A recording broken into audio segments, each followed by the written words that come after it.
Thank you for listening to our audiobooks. We do our best to regularly upload quality books with clear narrations. Please subscribe to our channel and click the notification bell icon so we can bring you more great books. Thank you very much and enjoy your audiobook. The Edge by Dick Francis.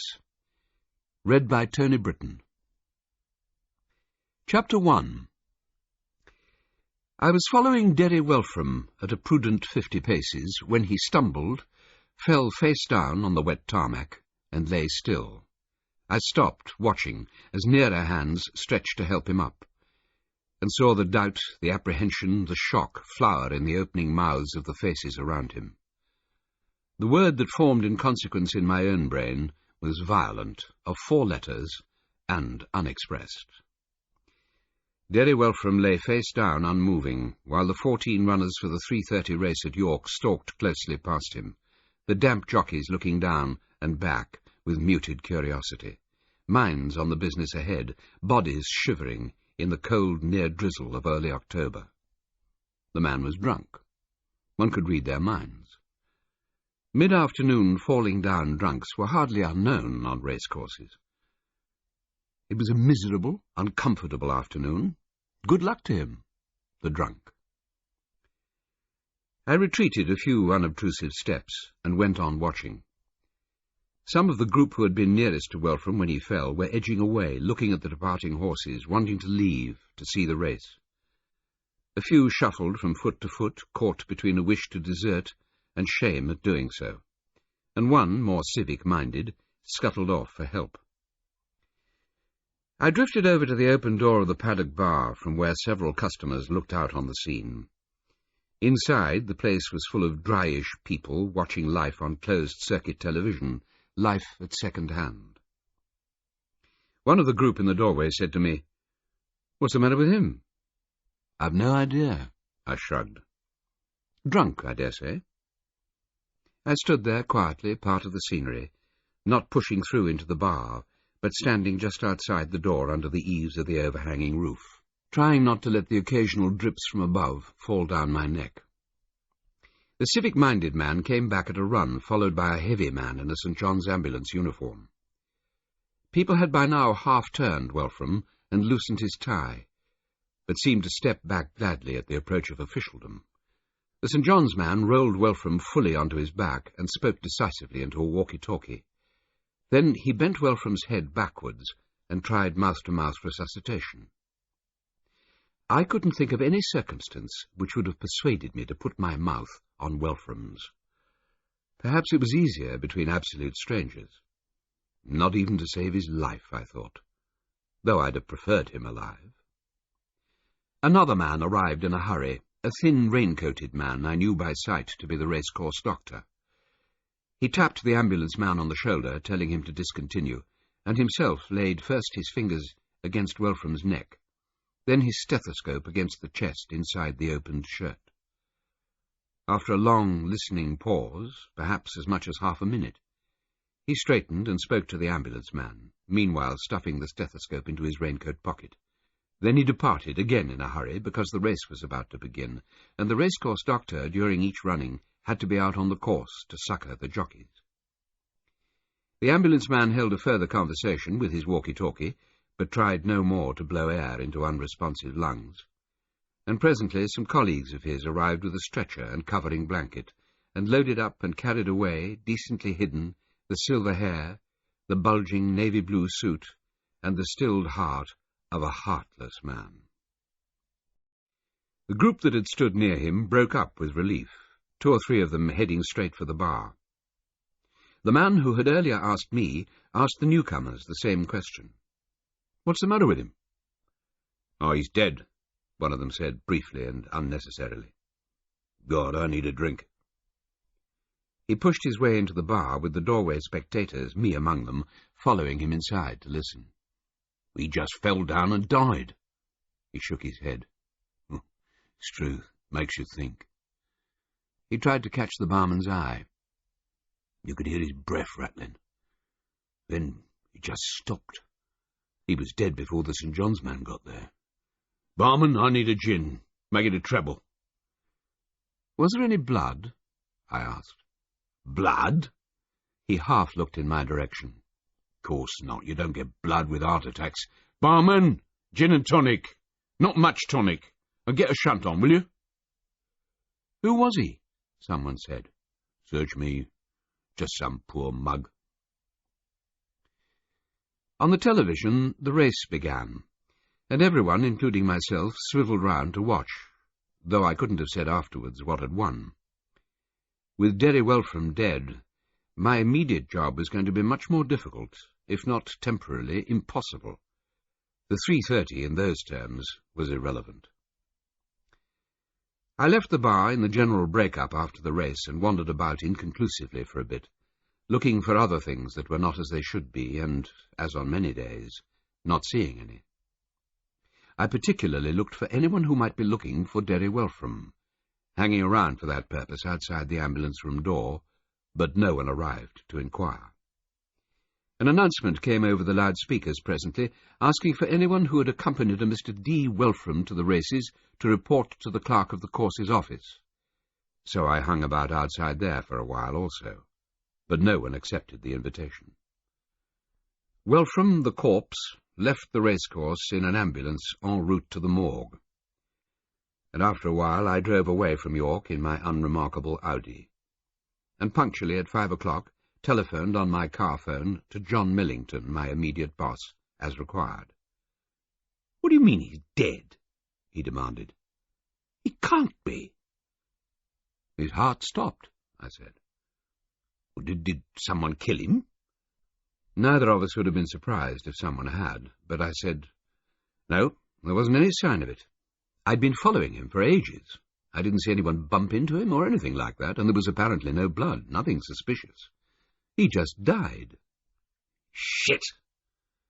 His angry tone made it sound as if it were probably my fault. John Millington, retired policeman, chief inspector, currently deputy head of the Jockey Club Security Service, had never seemed to come to terms with my covert and indeterminate appointment to his department, even though in the 3 years I'd been working for him we'd seen a good few villains run off the racecourse. "The boy's a blasted amateur," he'd protested when I was presented to him as a fact, not a suggestion. "Oh, the whole thing's ridiculous." He no longer said it was ridiculous, but we had never become close friends. "Did anyone make waves? Come asking for him?" he demanded. "Nope, no one." "Are you sure?" He cast doubt, as always, on my ability.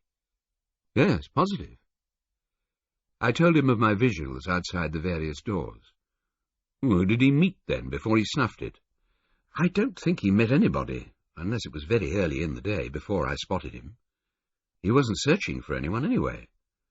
He made a couple of bets on the tote, drank a couple of beers, looked at the horses, watched the races. He wasn't busy today." Millington let loose the 4-letter word I'd stifled. "And we're back where we started," he said furiously. I agreed. "Call me Monday morning," Millington said, and I said, "Right," and put the phone down. Tonight was Saturday.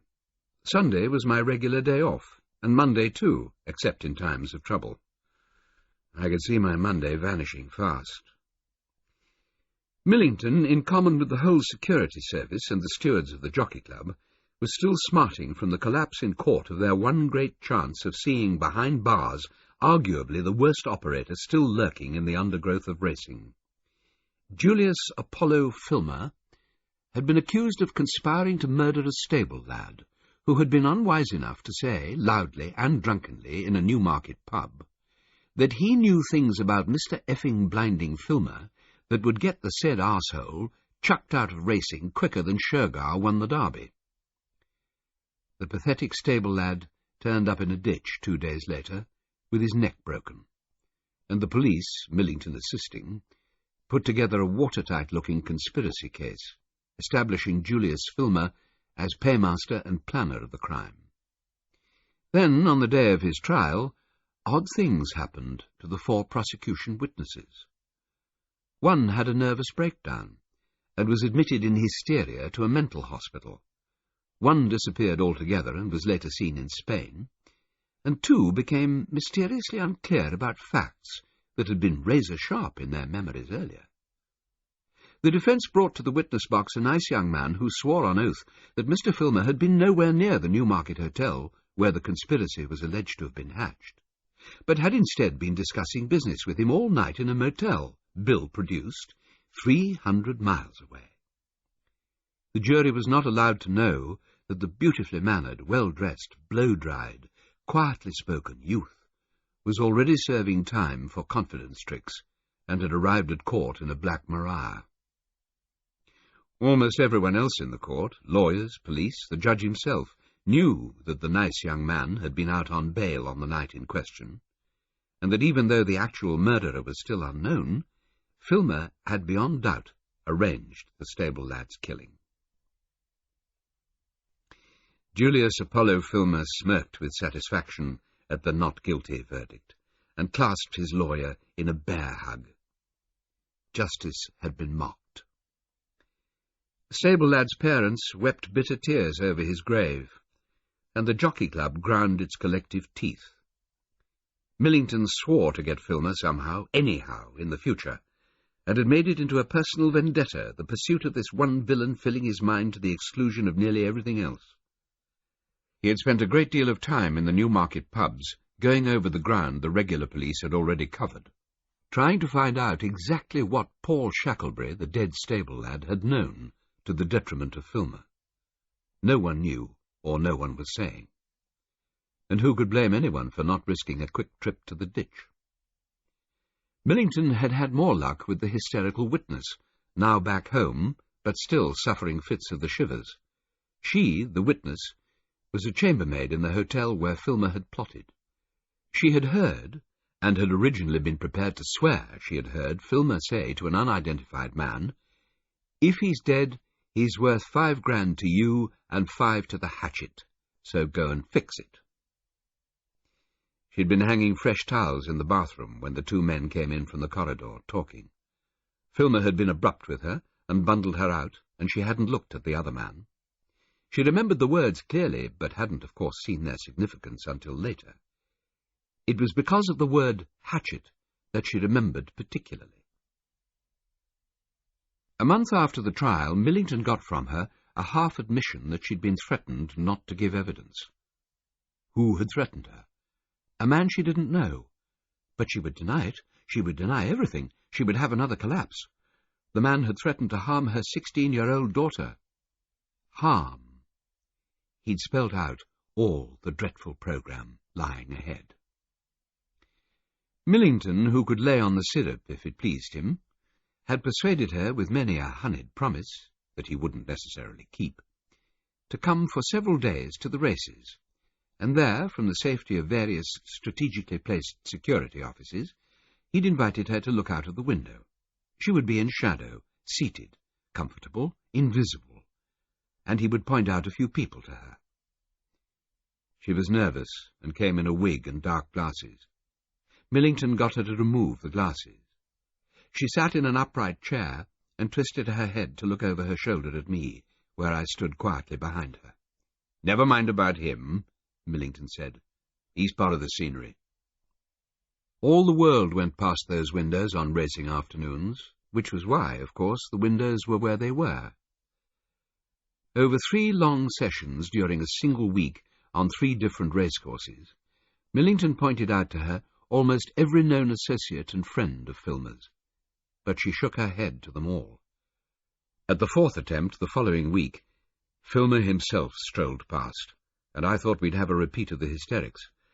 But though our chambermaid wobbled and wept and begged for repeated assurances he would never know she had seen him, she stayed at her post. And she astonished us shortly after by pointing towards a group of passing people we'd never before linked with Filmer. "That's him," she said, gasping. "Oh, my God, that's him. I'd know him anywhere." "Which one?" Millington said urgently. In the Navy, with the grey sort of hair. Oh, my God, don't let him know." Her voice rose with panic. I could hear the beginnings of Millington's reassurances as I fairly sprinted out of the office and through to the open air, slowing there at once to the much slower speed of the crowd making its way from paddock to stands for the next race. The navy suit with the silvery hair above it was in no hurry, going along with the press.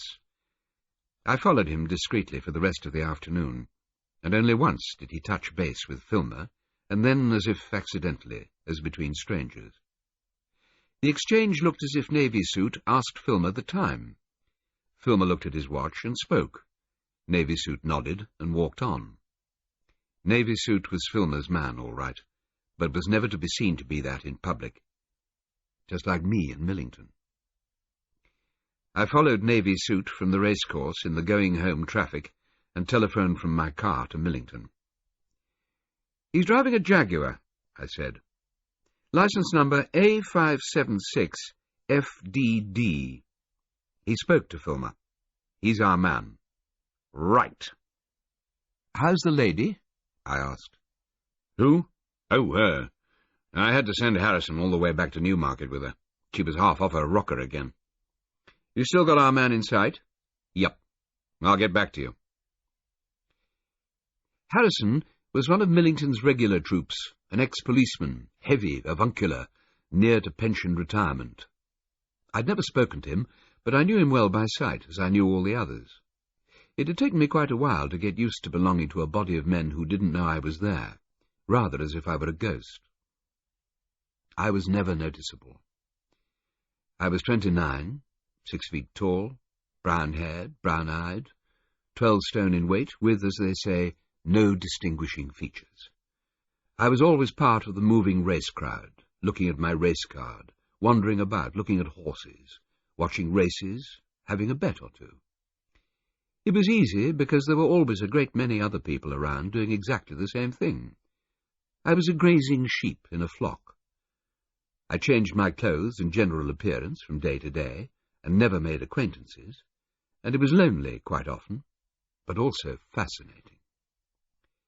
I knew by sight all the jockeys and trainers, and very many owners, because all one needed for that was eyes and race cards. But also I knew a lot of their histories from long memory, as I'd spent much of my childhood and teens on racecourses, towed along by the elderly race-mad aunt who had brought me up. Through her knowledge, and via her witty tongue, I had become a veritable walking data-bank, and then at 18, after her death, I'd gone world-wandering for 7 years. When I returned, I no longer looked like the unmatured youth I'd been, and the eyes of the people who had known me vaguely as a child slid over me without recognition. I returned to England finally, because at 25 I'd come into inheritances from both my aunt and my father, and my trustees were wanting instructions. I had been in touch with them from time to time, and they had dispatched funds to far-flung outposts fairly often. But when I walked into the hushed, book-lined law office of the senior partner of Cornborough, Cross and George, old Clement Cornborough greeted me with a frown and stayed sitting down behind his desk. "You're not, he said, looking over my shoulder for the one he'd expected. "Well, yes, I am. Tor Kelsey." "Good Lord." He stood up slowly, leaning forward to extend a hand. "But you've changed. You, taller, heavier, and older," I said, nodding. Also suntanned at that moment from a spell in Mexico. I penciled in lunch," he said doubtfully. "That would be fine," I said. He took me to a similarly hushed restaurant, full of other solicitors who nodded to him austerely. Over roast beef he told me that I would never have to work for a living, which I knew, and in the same breath asked what I was going to do with my life, a question I couldn't answer. I'd spent 7 years learning how to live, which was different, but I'd had no formal training in anything. I felt claustrophobic in offices, and I was not academic. I understood machines and was quick with my hands. I had no overpowering ambitions. I wasn't the entrepreneur my father had been, but nor would I squander the fortune he had left me. "What have you been doing?" old Cornborough said, making conversation valiantly. You have been to some interesting places, haven't you? Travellers' tales were pretty boring, I thought. It was always better to live it. I mostly worked with horses, I said politely. Australia, South America, United States, anywhere. Racehorses, polo ponies, a good deal in rodeos. Once in a circus. Good heavens! It's not easy now, though, and getting harder to work one's passage. Too many countries won't allow it. And I won't go back to it. I've done enough. Grown out of it. So, what next? Dunno, I shrugged. Look around. I'm not getting in touch with my mother's people, so don't tell them I'm here. If you say so. My mother had come from an impoverished hunting family who was scandalized when at 20 she married a 65-year-old giant of a Yorkshireman with an empire in second-hand car auctions and no relatives in Burke's peerage. They'd said it was because he showered her with horses, but it always sounded to me as if she'd been truly attracted. He, at any rate, was besotted with her, as his sister, my aunt, had often told me, and he'd seen no point in living after she was killed in a hunting accident when I was 2. He'd lasted 3 years and died of cancer. And because my mother's family hadn't wanted me, my aunt, Viv Kelsey, had taken me over and made my young life a delight. To Aunt Viv, unmarried, I was the longed-for child she'd had no chance of bearing. She must have been 60 when she took me, though I never thought of her as old. She was always young inside, and I missed her dreadfully when she died. Millington's voice said, "The car you're following. You still following it?" "Still in sight." "It's registered to a Derry Welfram. Ever heard of him?" "No." Millington still had connections in the police force and seemed to get useful computerized information effortlessly. "His address is down as Parkway Mansions, Maida Vale, London," he said. "If you lose him, try there." "Right." Derry Welfram obligingly drove straight to Parkway Mansions, and others of Millington's minions later made a positive identification. Millington tried a photograph of him on each of the witnesses with the unreliable memories, and as he described to me afterwards, they both shit themselves with fear and stuttered they'd never seen the man. Never, never. But they'd been so effectively frightened, both of them, that Millington could get nothing out of them at all. Millington told me to follow Derry Welfram if I saw him again at the races, to see who else he talked to, which I'd been doing for about a month on the day the navy suit fell on its buttons. Welfram had talked intensely to about 10 people by then, and proved he was comprehensively a bearer of bad news, leaving behind him a trail of shocked, shivering, hollow-eyed stares at unwelcome realities. And because I had an ingenious camera built into binoculars, and another that looked like a cigarette lighter, we had portraits of most of Welfram's shattered contacts, though so far identifications for less than half. Millington's men were working on it. Millington had come to the conclusion that Welfram was a frightener hired to shake out bad debts, a rent-a-thug in general, not solely Filmer's man. I'd seen him speak to Filmer only once since the first occasion, which didn't mean he hadn't done so more often.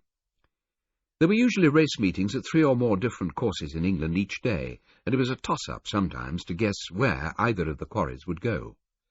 Filmer, moreover, went racing less often than Welfram, 2 or 3 times a week at most. Filmer had shares in a great many horses, and usually went where they ran, and I checked their destinations every morning in the racing press.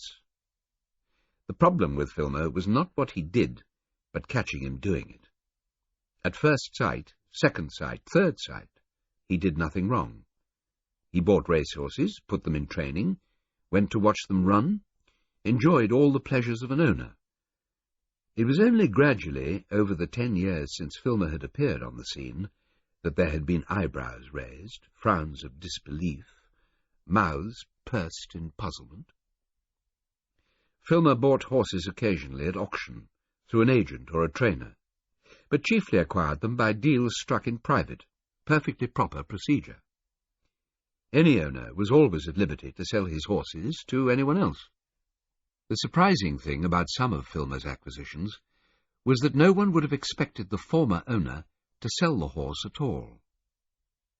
I had been briefed about him by Millington during my first few weeks in the service, but then only as someone to be generally aware of, not as a number-one priority. "He leans on people," Millington said. "We're sure of it, but we don't know how. He's much too fly to do anything where we can see him. Don't think you'll catch him handing out bunches of money for information, nothing crude like that. Look for people who are nervous when he's near, right?" "Right." I had spotted a few of those. Both of the trainers who trained his horses treated him with caution, and most of the jockeys who rode them shook his hand with their fingertips. The press, who knew they wouldn't answer questions, hardly bothered to ask them. A deferential, decorative girlfriend jumped when he said jump, and the male companion, frequently in attendance, fairly scuttled. Yet there was nothing visibly boorish about his general manner at the races. He smiled at appropriate moments, nodded congratulations to other owners in the winners' enclosures, and patted his horses when they pleased him. He was in person 48, heavy, about 5'10" in height. Millington said the weight was mostly muscle, as Filmer spent 3 days a week raising a sweat in a gym. Above the muscle there was a well-shaped head, large flat ears, and thick black hair flecked with grey. I hadn't been near enough to see the colour of his eyes, but Millington had them down as greenish-brown. Rather to Millington's annoyance, I refused to follow Filmer about much. For one thing, in the end he would have been certain to have spotted me, and for another it wasn't necessary. Filmer was a creature of habit, moving from car to lunch to bookmaker to grandstand to paddock at foreseeable intervals. At each track he had a favourite place to watch the races from, a favourite vantage point overlooking the parade ring, and a favourite bar where he drank lager mostly and plied the girlfriend with vodka. He rented a private box at 2 racecourses, and was on the waiting list at several more, where his aim seemed to be seclusion rather than the lavish entertainment of friends. He had been born on the Isle of Man, that tax-haven rock out of sight of England in the stormy Irish Sea, and had been brought up in a community stuffed with millionaires, fleeing the fleecing taxes of the mainland. His father had been a wily fixer, admired for fleecing the fled. Young Julius Apollo Filmer, his real name, had learned well and outstripped his father in rich pickings until he'd left home for wider shores. And that was the point, Millington said gloomily, at which they had lost him. Filmer had turned up on racecourses 16 or so years later, giving his occupation as company director, and maintaining a total silence about his source of considerable income. During the run-up to the conspiracy trial, the police had done their best to unravel his background further, but Julius Apollo knew a thing or two about offshore companies and had stayed comfortably ravelled. He still officially lived on the Isle of Man, though he was never there for long. During the flat season, he mostly divided his time between hotels in Newmarket and Paris, and in the winter he dropped entirely out of sight, as far as the security service was concerned. Steeplechasing, the winter sport, never drew him. During my first summer with the service, he had bought, to everyone's surprise, one of the most promising 2-year-olds in the country. Surprise, because the former owner, Ezra Gideon, was one of the natural aristocrats of racing, a much-respected, elderly and extremely wealthy man who lived for his horses and delighted in their successes. No one had been able to persuade him to say why he had parted with the best of his crop, or for what price. He bore its subsequent high-flying autumn, its brilliant 3-year-old season, and its eventual multi-million-pound syndication for stud, with an unvaryingly stony expression. After Filmer's acquittal, Ezra Gideon had again sold him a 2-year-old of great promise. The Jockey Club mandarins begged Gideon practically on their knees to tell them why. He said merely that it was a private arrangement, and since then he had not been seen on a racecourse. On the day Derry Welfram died, I drove homewards to London, wondering yet again, as so many people had wondered so often, just what leverage Filmer had used on Gideon.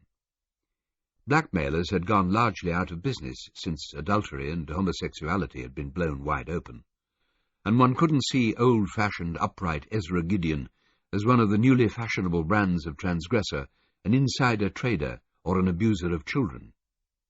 Yet, without some overwhelming reason, he would never have sold Filmer 2 such horses, denying himself what he most enjoyed in life. Poor old man, I thought. Derry Welfram or someone like that had got to him, as to the witnesses, as to Paul Shacklebury, dead in his ditch. Poor old man, too afraid of the consequences to let anyone help. Before I reached home, the telephone again purred in my car, and I picked up the receiver to hear Millington's voice. "The boss wants to see you," he said. "This evening at 8, usual place. Any problem?" "No," I said. "I'll be there. Do you know, why?" "I should think," Millington said, "because Ezra Gideon has shot himself." Chapter 2.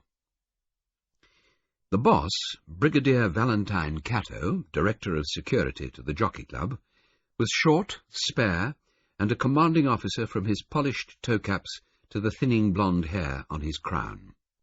He had all the organizational skills needed to rise high in the army, and he was intelligent and unhurried, and listened attentively to what he was told. I met him first on a day when old Clement Cornborough asked me again to lunch to discuss in detail, as he said, the winding up of the trust he'd administered on my behalf for 20 years. A small celebration, he said, at his club. His club turned out to be the Hobbs Sandwich Club, near the Oval Cricket Ground, a Victorian mini-mansion with a darkly opulent bar and club rooms, their oak-panelled walls decorated with endless pictures of gentlemen in small cricket caps, large white flannels, and, quite often, side whiskers. The Hobbs Sandwich, he said, leading the way through stained-glass panelled doors, was named for 2 great Surrey cricketers from between the wars, Sir Jack Hobbs, one of the few cricketers ever knighted, and Andrew Sandham, who had scored 107 centuries in first-class cricket, long before I was born, he said. I hadn't played cricket since distant days at school, nor liked it particularly even then. Clement Cornborough proved to be a lifelong fanatic. He introduced me in the bar to an equal fanatic, his friend Val Catto, who then joined us for lunch. Not a word about my trust was spoken. The two of them talked cricket solidly for 15 minutes, and then the friend Catto began asking questions about my life. It dawned on me uneasily after a while that I was being interviewed, though I didn't know for what.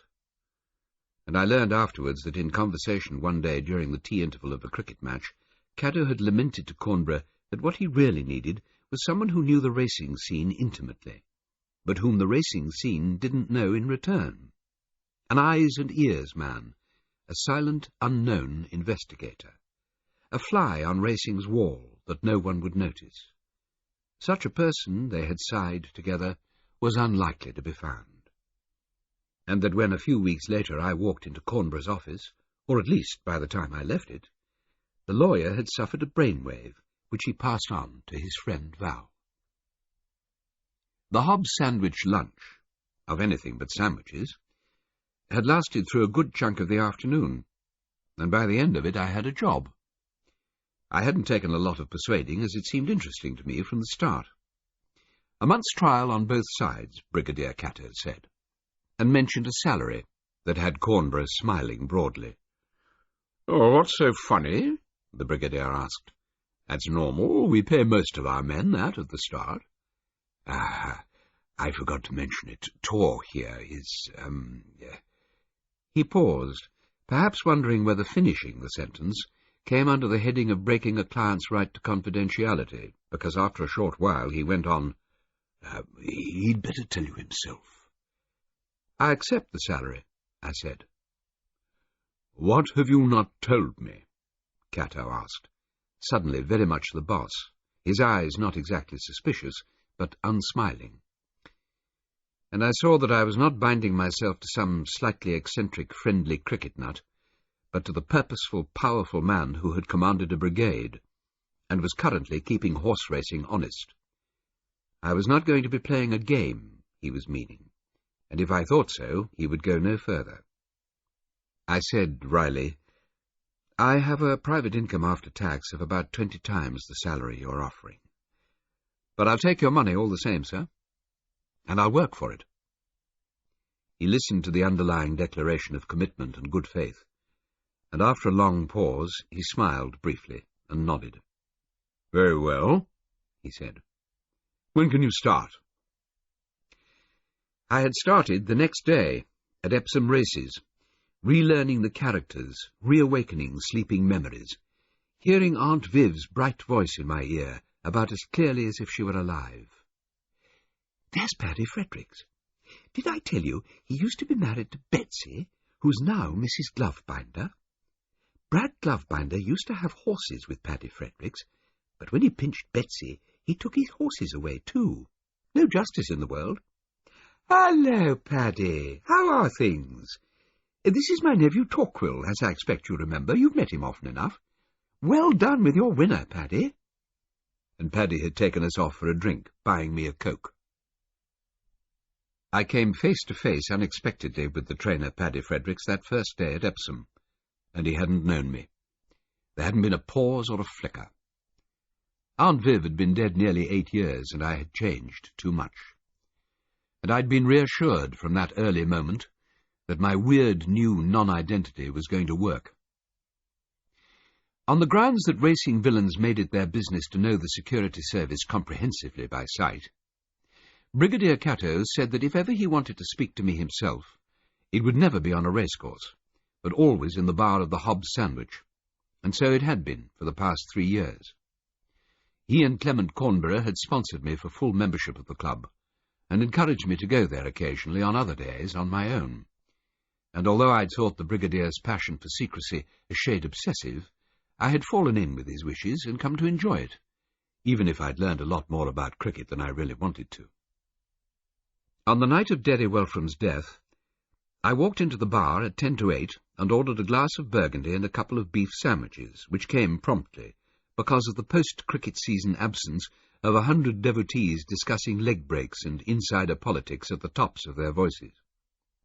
There was still a good number of customers, but from late September to the middle of April one could talk all night without laryngitis the next day. And when the Brigadier arrived, he greeted me audibly and cheerfully as a fellow member, well met, and began telling me his assessment of the test team just assembled for the winter tour abroad. "Oh, they've disregarded Withers," he complained. "How are they ever going to get Balping out if they leave our best in-swinger biting his knuckles at home?" I hadn't the faintest idea, and he knew it.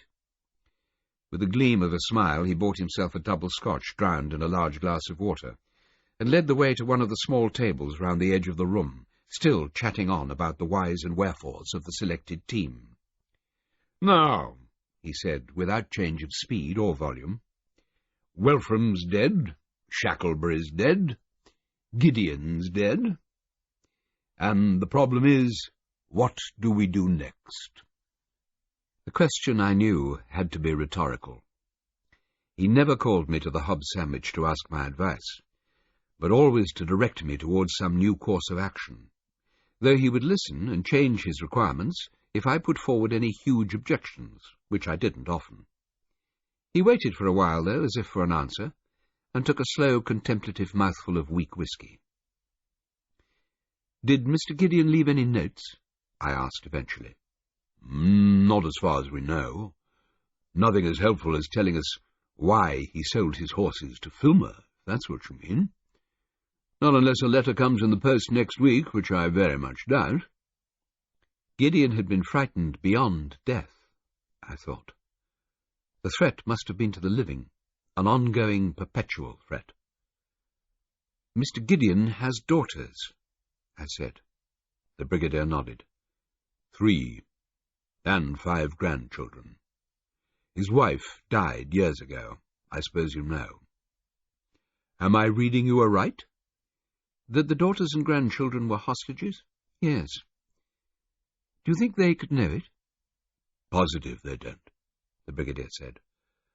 I talked with his eldest daughter today. Nice, sensible woman, about 50. Gideon shot himself yesterday evening around 5, they think. but no one found him for hours, as he did it out in the woods. I went down to the house today. His daughter, Sarah, said he's been ultra-depressed lately, going deeper and deeper. But she didn't know what had caused it. He wouldn't discuss it. Sarah was in tears, of course, and also, of course, feeling guilty because she didn't prevent it. But she couldn't have prevented it. It's almost impossible to stop a determined suicide. You can't force people to go on living. Short of imprisonment, of course. Anyway, if she was any sort of a hostage, she didn't know it. It wasn't that sort of guilt. I offered him one of my so far uneaten sandwiches. He took one absent-mindedly and began to chew, and I ate one myself. The problem of what to do about Filmer lay in morose wrinkles across his brow, and I heard he'd considered the collapse of the conspiracy trial a personal failure. "I went to see Ezra Gideon myself after you and John Millington flushed out Welfram," he said. "I showed Ezra your photograph of Welfram. I thought he would faint, he went so white. But he still wouldn't speak. And now, God damn it, in one day we've lost both contacts. We don't know who Filmer will get to next, or if he's already active again. And we'll have the devil's own job spotting another frightener." "He won't have found one himself yet, I shouldn't think," I said. "Certainly not one as effective. They aren't that common, are they?" "The police say they're getting younger." He looked unusually discouraged for someone whose success rate in all other fields was impressive. The lost battle rankled. The victories had been shrugged off. I drank some wine and waited for the commanding officer to emerge from the worried man, waited for him to unfold the plan of campaign. He surprised me, however, by saying, "I didn't think you'd stick this job this long." "Why not?" "You know damn well why not. You're not dim. Clement told me the pile your father left you simply multiplied itself for 20 years, growing like a mushroom, and still does, like a whole field of mushrooms. Why aren't you out there picking them?" I sat back in my chair, wondering what to say. I knew very well why I didn't pick them, but I wasn't sure it would sound sensible. "Go on," he said. "I need to know." I glanced at his intent eyes and sensed his concentration, and realized suddenly that he might mean in some obscure way to base the future plan on my answer. It isn't so easy," I said slowly.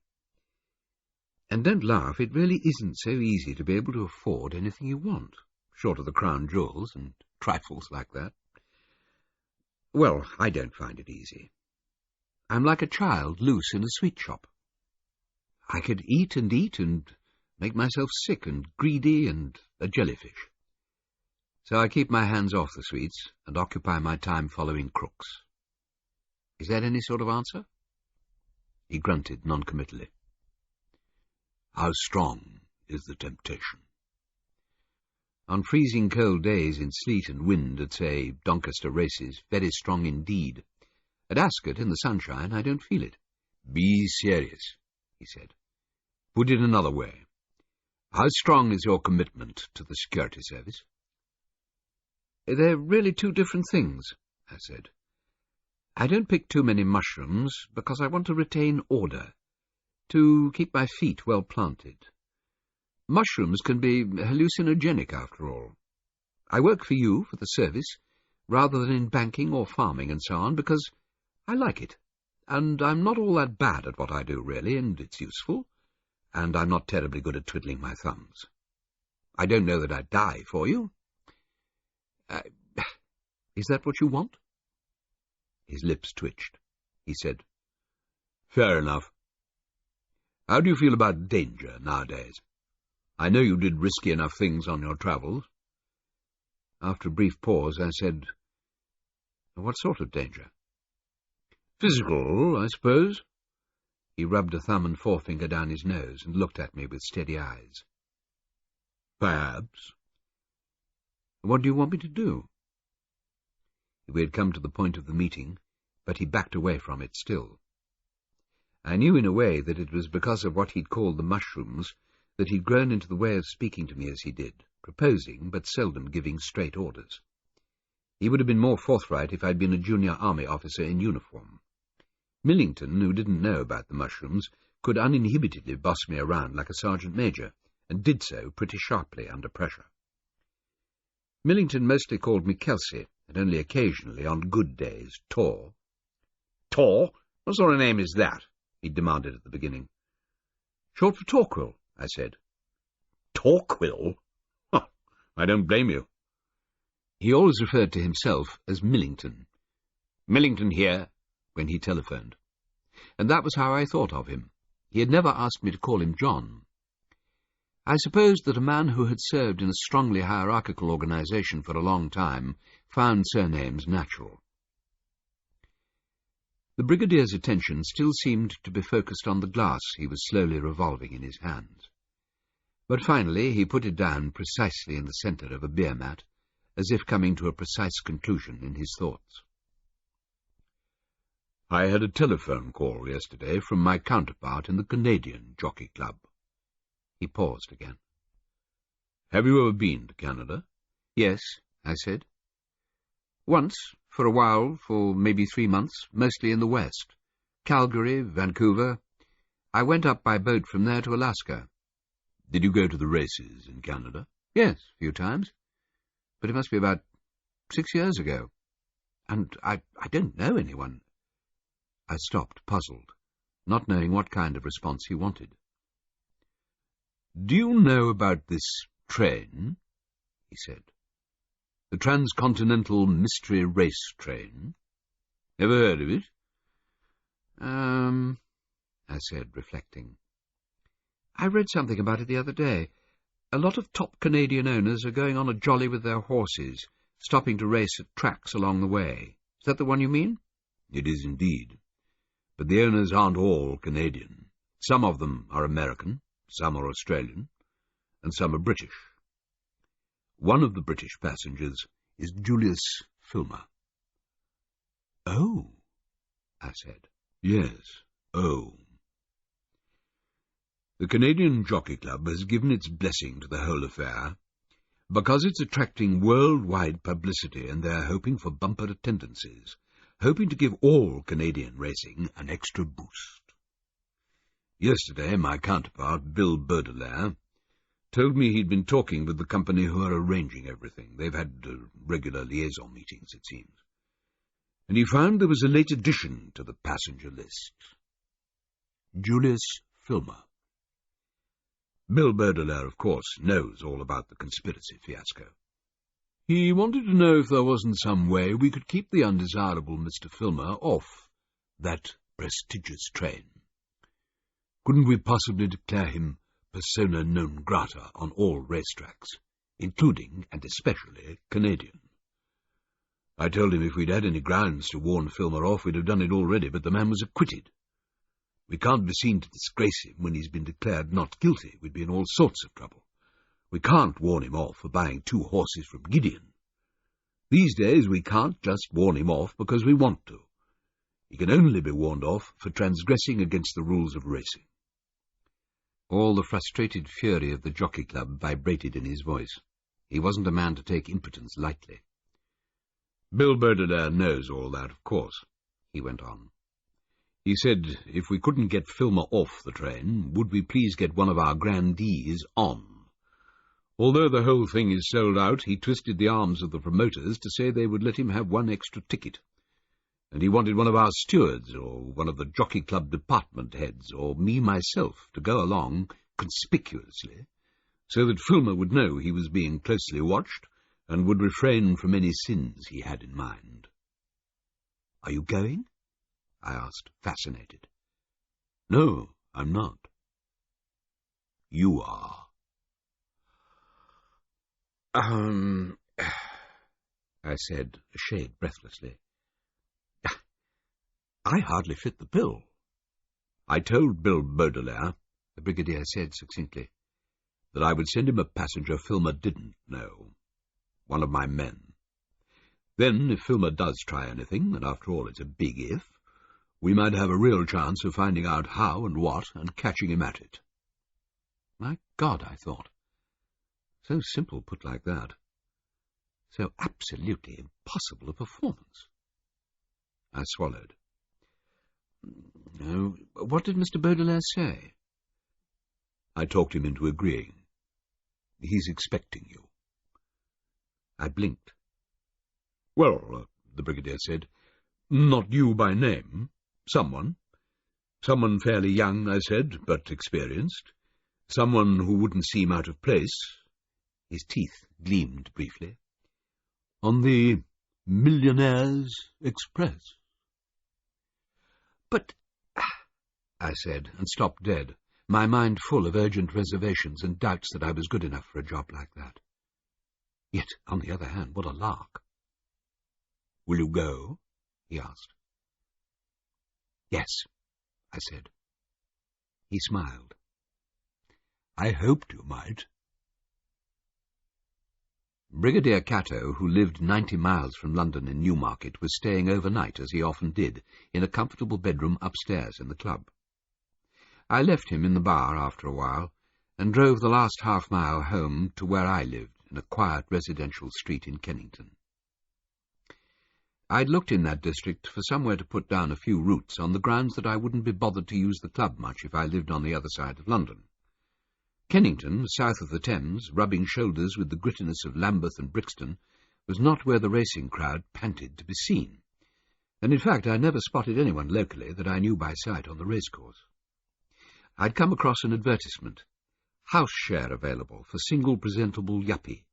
2 rooms, bath, share kit, mortgage and upkeep. Call evenings.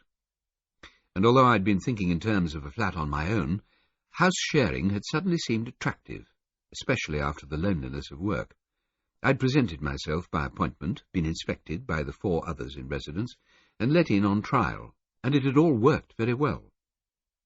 The 4 others were currently 2 sisters working in publishing, whose father had originally bought the house and set up the running mortgage scheme, 1 junior barrister, who tended to stutter, and an actor with a supporting role in a television series. The house rules were simple. Pay on the dot, show good manners at all times, don't pry into the other's business, and don't let overnight girl-stroke-boyfriends clog up any of the 3 bathrooms for hours in the morning. There was a fair amount of laughter and camaraderie, but we tended to share coffee, beer, wine and saucepans more than confidences. I told them I was a dedicated racegoer, and no one asked whether I won or lost. The actor, Robbie, on the top floor, had been of enormous use to me, though I doubted he really knew it. He'd invited me up for a beer early one evening a few days after I went to live there, and I'd found him sitting before a brightly lit theatrical dressing table, creating, as he said, a new make-up for a part he'd accepted in a play. I'd been startled to see how a different way of brushing his hair, how a large false moustache and heavier eyebrows had changed him. "Tools of the trade," he said, gesturing to the grease paints and false hair lying in neat rows and boxes before him. "Instant stubble, Fauntleroy curls, what would you like?" Curls," I said slowly. "Oh, sit down then," he said cheerfully, getting up to give me his place. And he brought out a butane hair curler and wound my almost straight hair onto it bit by bit there and then, and within minutes I looked like a brown poodle, tousled, unbrushed, totally different. "How's that?" he said, bending to look with me into the looking-glass. "Amazing." And easy, I thought. I could do it in the car any time. "It suits you," Robbie said. He knelt down beside me, put his arm round my shoulders, gave me a little squeeze and smiled with unmistakable invitation into my eyes. "No," I said matter-of-factly. "I like girls." He wasn't offended. "Oh, haven't you ever tried the other?" "It's just not me, dear," I said, as one might say. He laughed and took his arm away. "Never mind, then. No harm in trying." We drank the beer, and he showed me how to shape and stick on a bold macho moustache, holding out a pair of thick-framed glasses for good measure. I regarded the stranger looking back at me from the glass, and said I'd never realized how easy it was to mislead. "Sure thing. All it takes is a bit of nerve. And he was right about that. I bought a butane hair curler for myself, but I took it with me for a week in the car before I screwed myself up to stop in a lay-by on the way to Newbury races and actually use it. In the 3 years since then, I'd done it dozens of times without a thought, brushing and damping out the effects on the way home. Sundays I usually spent lazily in my 2 big bright rooms on the first floor, the barrister directly above, the sisters below, sleeping, reading, pottering about. For about a year sometime earlier I'd spent my Sundays with the daughter of one of the Hobbs Sandwich members, but it had been a mutual passing pleasure rather than a grand passion for both of us. And in the end she'd drifted away and married someone else. I supposed I too would marry one day, knew I would like to, felt there was no hurry this side of 30. On the Sunday morning after meeting the Brigadier in the club, I began to think about what I should pack for Canada. He told me to be what I spent so much time not being, a rich young loafer with nothing to do but enjoy myself. All you need to do is talk about horses to the other passengers and keep your eyes open. Yes, I said. Look the part. Yes, right. I've caught sight of you sometimes at the races, you know, looking like a stockbroker one day and a hillbilly the next. Millington says he often can't see you, even though he knows you're there. I've got better with practice, I suppose, but I never really do much. Change my hair, change my clothes, slouch a bit. It works, he said. Be what Filmer would expect. Wasn't so much what Filmer would expect, I thought, looking at the row of widely assorted jackets in my wardrobe, but what I could sustain over the 10 days the party was due to take before it broke up. Curls, for instance, were out, as they disappeared in rain. Stuck-on moustaches were out in case they came off. Spectacles were out, as one could forget to put them on. I would have to look basically as nature had ordained, and be as nondescript and unnoticeable as possible. I sorted out the most expensive and least worn of my clothes, and decided I'd better buy new shirts, new shoes, and a cashmere sweater before I went.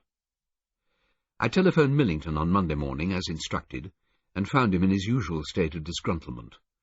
He had heard about the train. He was not in favour of my going on it. The security service, meaning the Brigadier, should have sent a properly trained operative, an ex-policeman preferably, like himself, for instance. Someone who knew the techniques of investigation and could be trusted not to destroy vital evidence through ignorance and clumsiness. I listened without interruption for so long that in the end he said sharply, "Are you still there?" "Yes," I said. "I want to see you, preferably later this morning. I'll have your air ticket. I suppose you do have an up-to-date passport."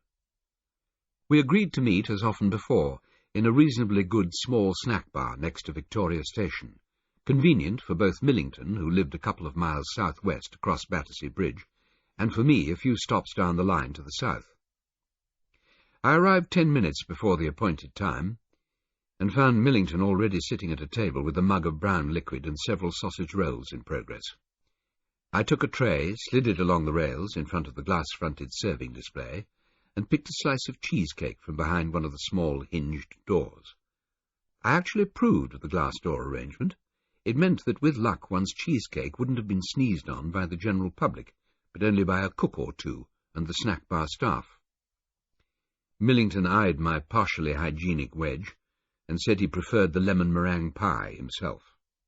"I like that too," I said equably. Millington was a big beer and any kind of pie man, who must have given up thankfully on weight control when he left the police. He looked as if he now weighed about 17 stone, and while not gross, was definitely a solid mass, but with an agility also that he put to good use in his job.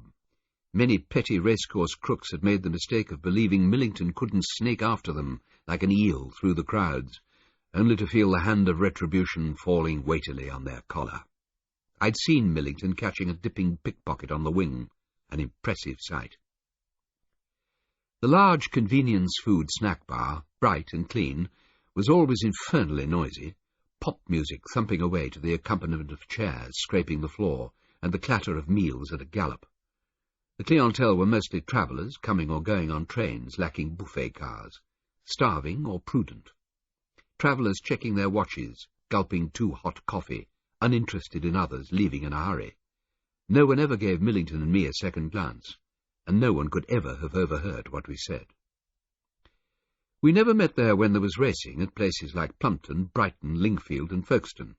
On those days the whole racing circus could wash through Victoria Station. We never met either anywhere near the security service head office in the Jockey Club in Portman Square. It was odd, I sometimes thought, that I'd never once been through my employer's door. Millington said, "I don't approve of you travelling with Filmer." "So I gathered," I said. "You said so earlier." "The man's a murderer." He wasn't concerned for my safety, of course, but thought me unequal to the contest. "He may not actually murder anyone on the train," I said flippantly. "It's no joke," he said severely. "And after this he'll know you, and you'll be no use to us on the racecourse as far as he's concerned."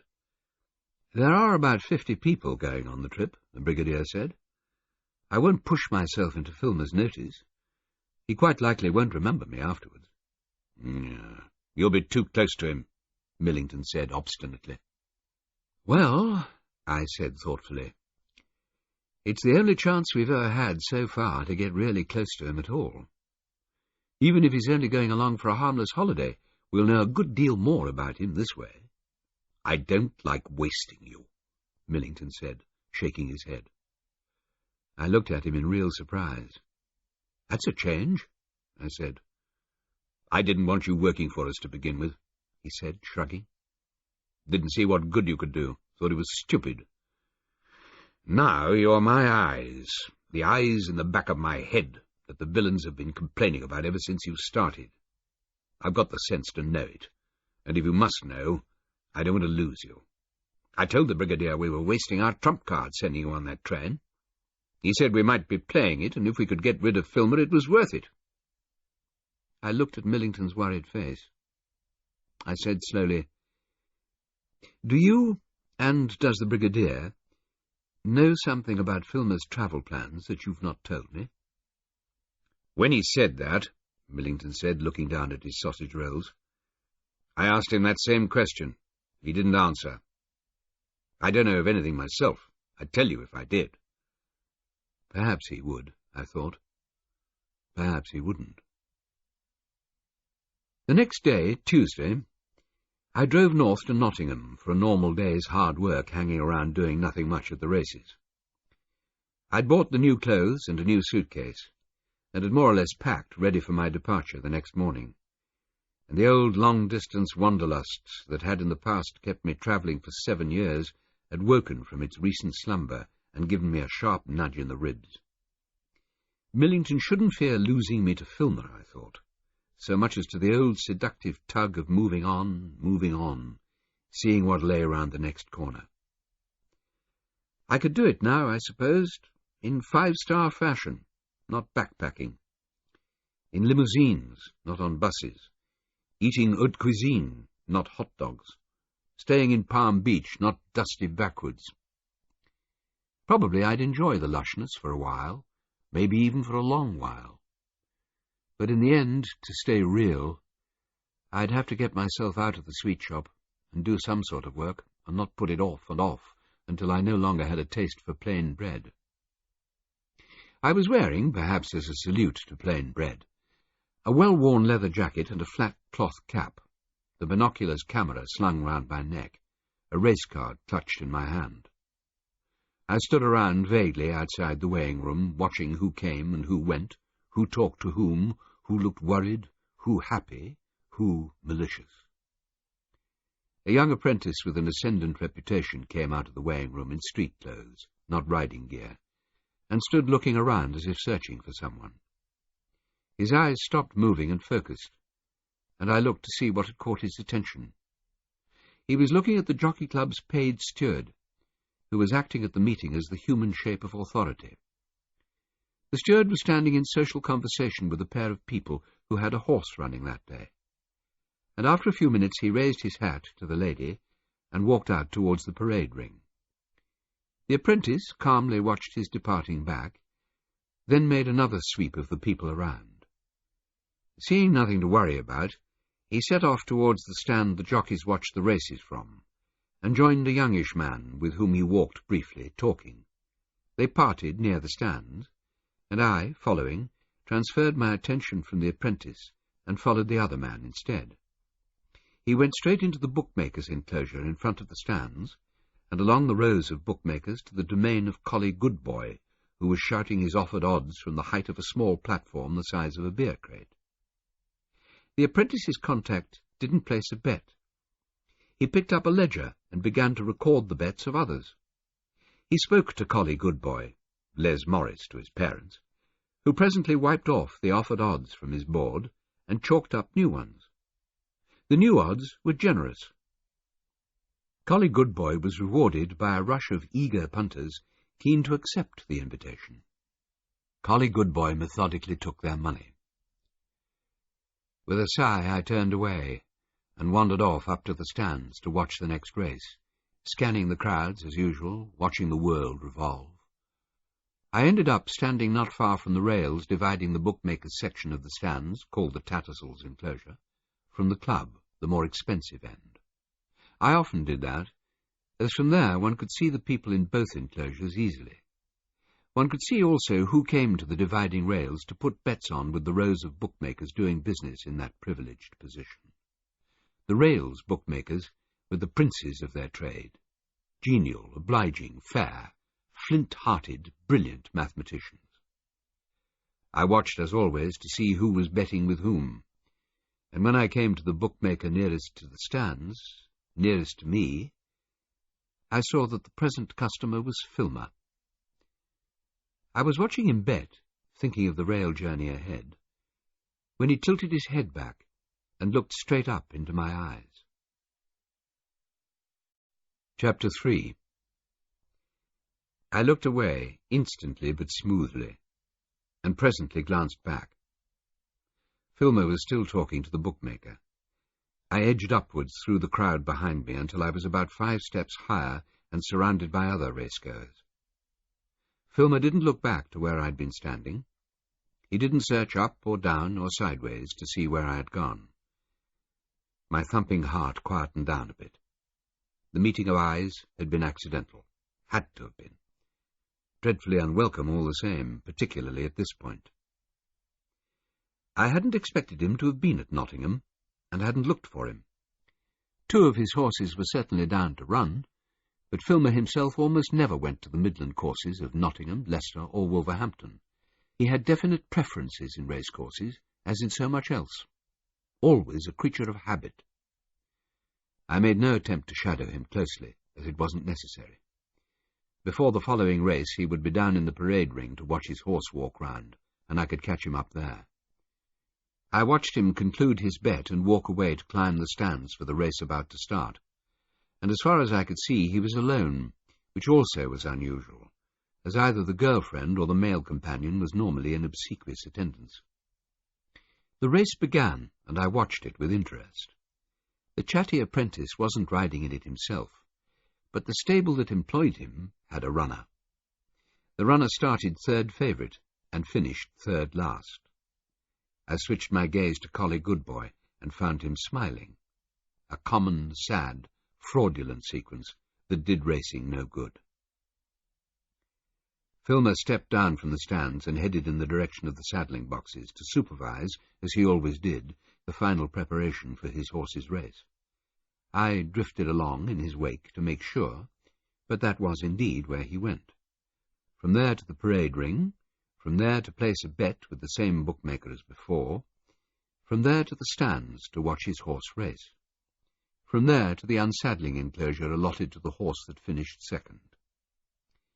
Filmer took his defeat graciously, making a point as always of congratulating the winning owner, in this case a large middle-aged lady who looked flushed and flattered. Filmer left the unsaddling enclosure with a smirk of self-satisfaction, and was immediately confronted by a young man who tried to thrust a briefcase into his hand. Julius Apollo's face turned from smug to fury quicker than Shergar won the Derby, as Paul Shacklebury would have said. Filmer wouldn't take the case, and he practically spat at the offerer, his black head going forward like a striking cobra. The young man with the briefcase retreated ultra-nervously and in panic ran away. And Filmer, regaining control of himself, began looking around in the general direction of stewards and pressmen to see if any of them had noticed. He visibly sighed with relief that none of them showed any sign of it. And he hadn't looked my way at all. I followed the demoralized young man, who still held on to the briefcase. He made straight for the men's cloakroom, stayed there for a fair time, and came out looking pale. Filmer's effect on people's guts, I reflected, would put any laxative to shame. The shaken youth with the briefcase then made his nervous way to a rendezvous with a thin older man who was waiting just outside the exit gate, biting his nails. When the thin man saw the briefcase still in the nervous youth's possession, he looked almost as furious as Filmer had done, and a strong argument developed in which one could read the dressing down in the vigorous chopping gestures, even if one couldn't hear the words. Thin man poked nervous man several times sharply in the chest. Nervous man's shoulders drooped. Thin man turned away and walked off deep into the car park. Nervous man brought the briefcase with him back through the gate and into the nearest bar, and I had to hang around for a long time in the small crowd there before anything else happened. The scattered clientele was watching the television. Nervous man shuffled from foot to foot and sweated, and kept a sharp lookout at the people passing by outside in the open air. Then, some time after Filmer's second runner had tried, and, according to the closed-circuit commentary, lost, Filmer himself came past, tearing up betting tickets and not looking pleased. Nervous man shot out from his waiting position just inside the door of the sheltering bar and offered the briefcase again. And this time Filmer took it, but in fierce irritation, and with another sharp set of glances around him. He saw nothing to disturb him. He was leaving after the fifth of the 6 races, and all forms of authority were still engaged to his rear. He gripped the case's handle and strode purposely out on his way to his car. Nervous man shuffled a bit on the spot, a bit more, and then followed Filmer through the exit gate and into the car park. I tagged along again and saw both of them still making for their transport, though in different directions. I followed Nervous man, not Filmer, and saw him get into the front passenger seat of a car already occupied by Thin Man, who still looked cross. They didn't set off immediately, and I had time to walk at a steady pace past the rear of their car on the way to my own, which was parked, strategically as ever, near the gate to the road, for making quick following getaways. I memorized their number plate in case I later lost them, and out on the road, comfortably falling into place behind them, I telephoned Millington. I told him about the briefcase and read him the number plate still ahead in my sight. "The car's going north, though," I said. "How far do you want me to go?" "What time's your flight tomorrow?" "Noon, from Heathrow. But I have to go home first to pick up my gear and passport." He thought for a few moments. "You'd better decide for yourself. If he gets on the motorway to Scotland, well, don't go." "All right." "Very interesting," Millington said, "that he didn't want to be seen in public accepting that briefcase." "Very." "Anything special about it?" "As far as I could see," I said, "it was black, polished, possibly crocodile, with gold clasps." "Well, well," Millington said vaguely. "I'll get back to you with that car number." The thin man's car aimed unerringly for the motorway in the direction of Scotland. I decided to keep on going at least until Millington called back, which he did with impressive speed, telling me that my quarry was registered to I.J. Horfitz, resident of Doncaster, address supplied. "All right," I said. "I'll go to Doncaster." An hour and a bit ahead, I thought, with plenty of time to return. "Does that name Horfitz ring any bells with you?" Millington asked. "None at all," I said positively. "And, by the way, you know that promising young apprentice of Pete Shaw's? All that talent. Silly young fool passed some verbal info to a new character on the racecourse who turned out to be writing the book for Collie Goodboy. Collie Goodboy thought it good news." "What was it, do you know?" Pete Shaw had a runner in the second race, third favourite, finished nearly last. The apprentice knew the score, though he wasn't riding it. Millington said. I'll put the fear of God into the lot of them. Pete Shaw, the owner, the jockey, the apprentice, and Collie Goodboy. Stir them up and warn them. I suppose, he said as an afterthought, you didn't get any photos. We haven't any actual proof. Not really. I took one shot of the apprentice talking to Collie's man, but they had their backs to me. One of Collie's man with Collie, one of Collie's board with the generous odds. Better than nothing, he said judiciously. It'll give them all an unholy fright. The innocent ones will be livid and sack the guilty like they usually do. Clean their own house, save us a job. And we'll keep a permanent eye on that stupid apprentice. Ring me when you get to Doncaster. Okay. And I took some more photos. One of the nervous young man with the briefcase. One of him with the thin man. I.J. Horfitz, possibly, I suppose. And one of Filmer with the briefcase. Though I'm not sure if that one will be very clear. I had almost no time, and I was quite far away. And I was using the cigarette lighter camera. It's less conspicuous. All right. We need that film before you go. You'd better give me a ring when you're on the way back, and I'll have thought of somewhere we can meet tonight. Right? Yes, I said. Right. This, Horfitz person, what did he look like? Thin, elderly, wore a dark overcoat and a black trilby, and glasses. Looked ready for a funeral, not the races. Millington grunted in what seemed to me to be recognition. Do you know him? I asked. He was before your time, but yes, I know him. Ivor Horfitz. It must be him. We got him warned off for life 5 years ago. What for? It's a long story. I'll tell you later. And I don't think, after all, you need to spend all that time going to Doncaster. We can always find him if we want to. Turn round at the next exit and come back to London.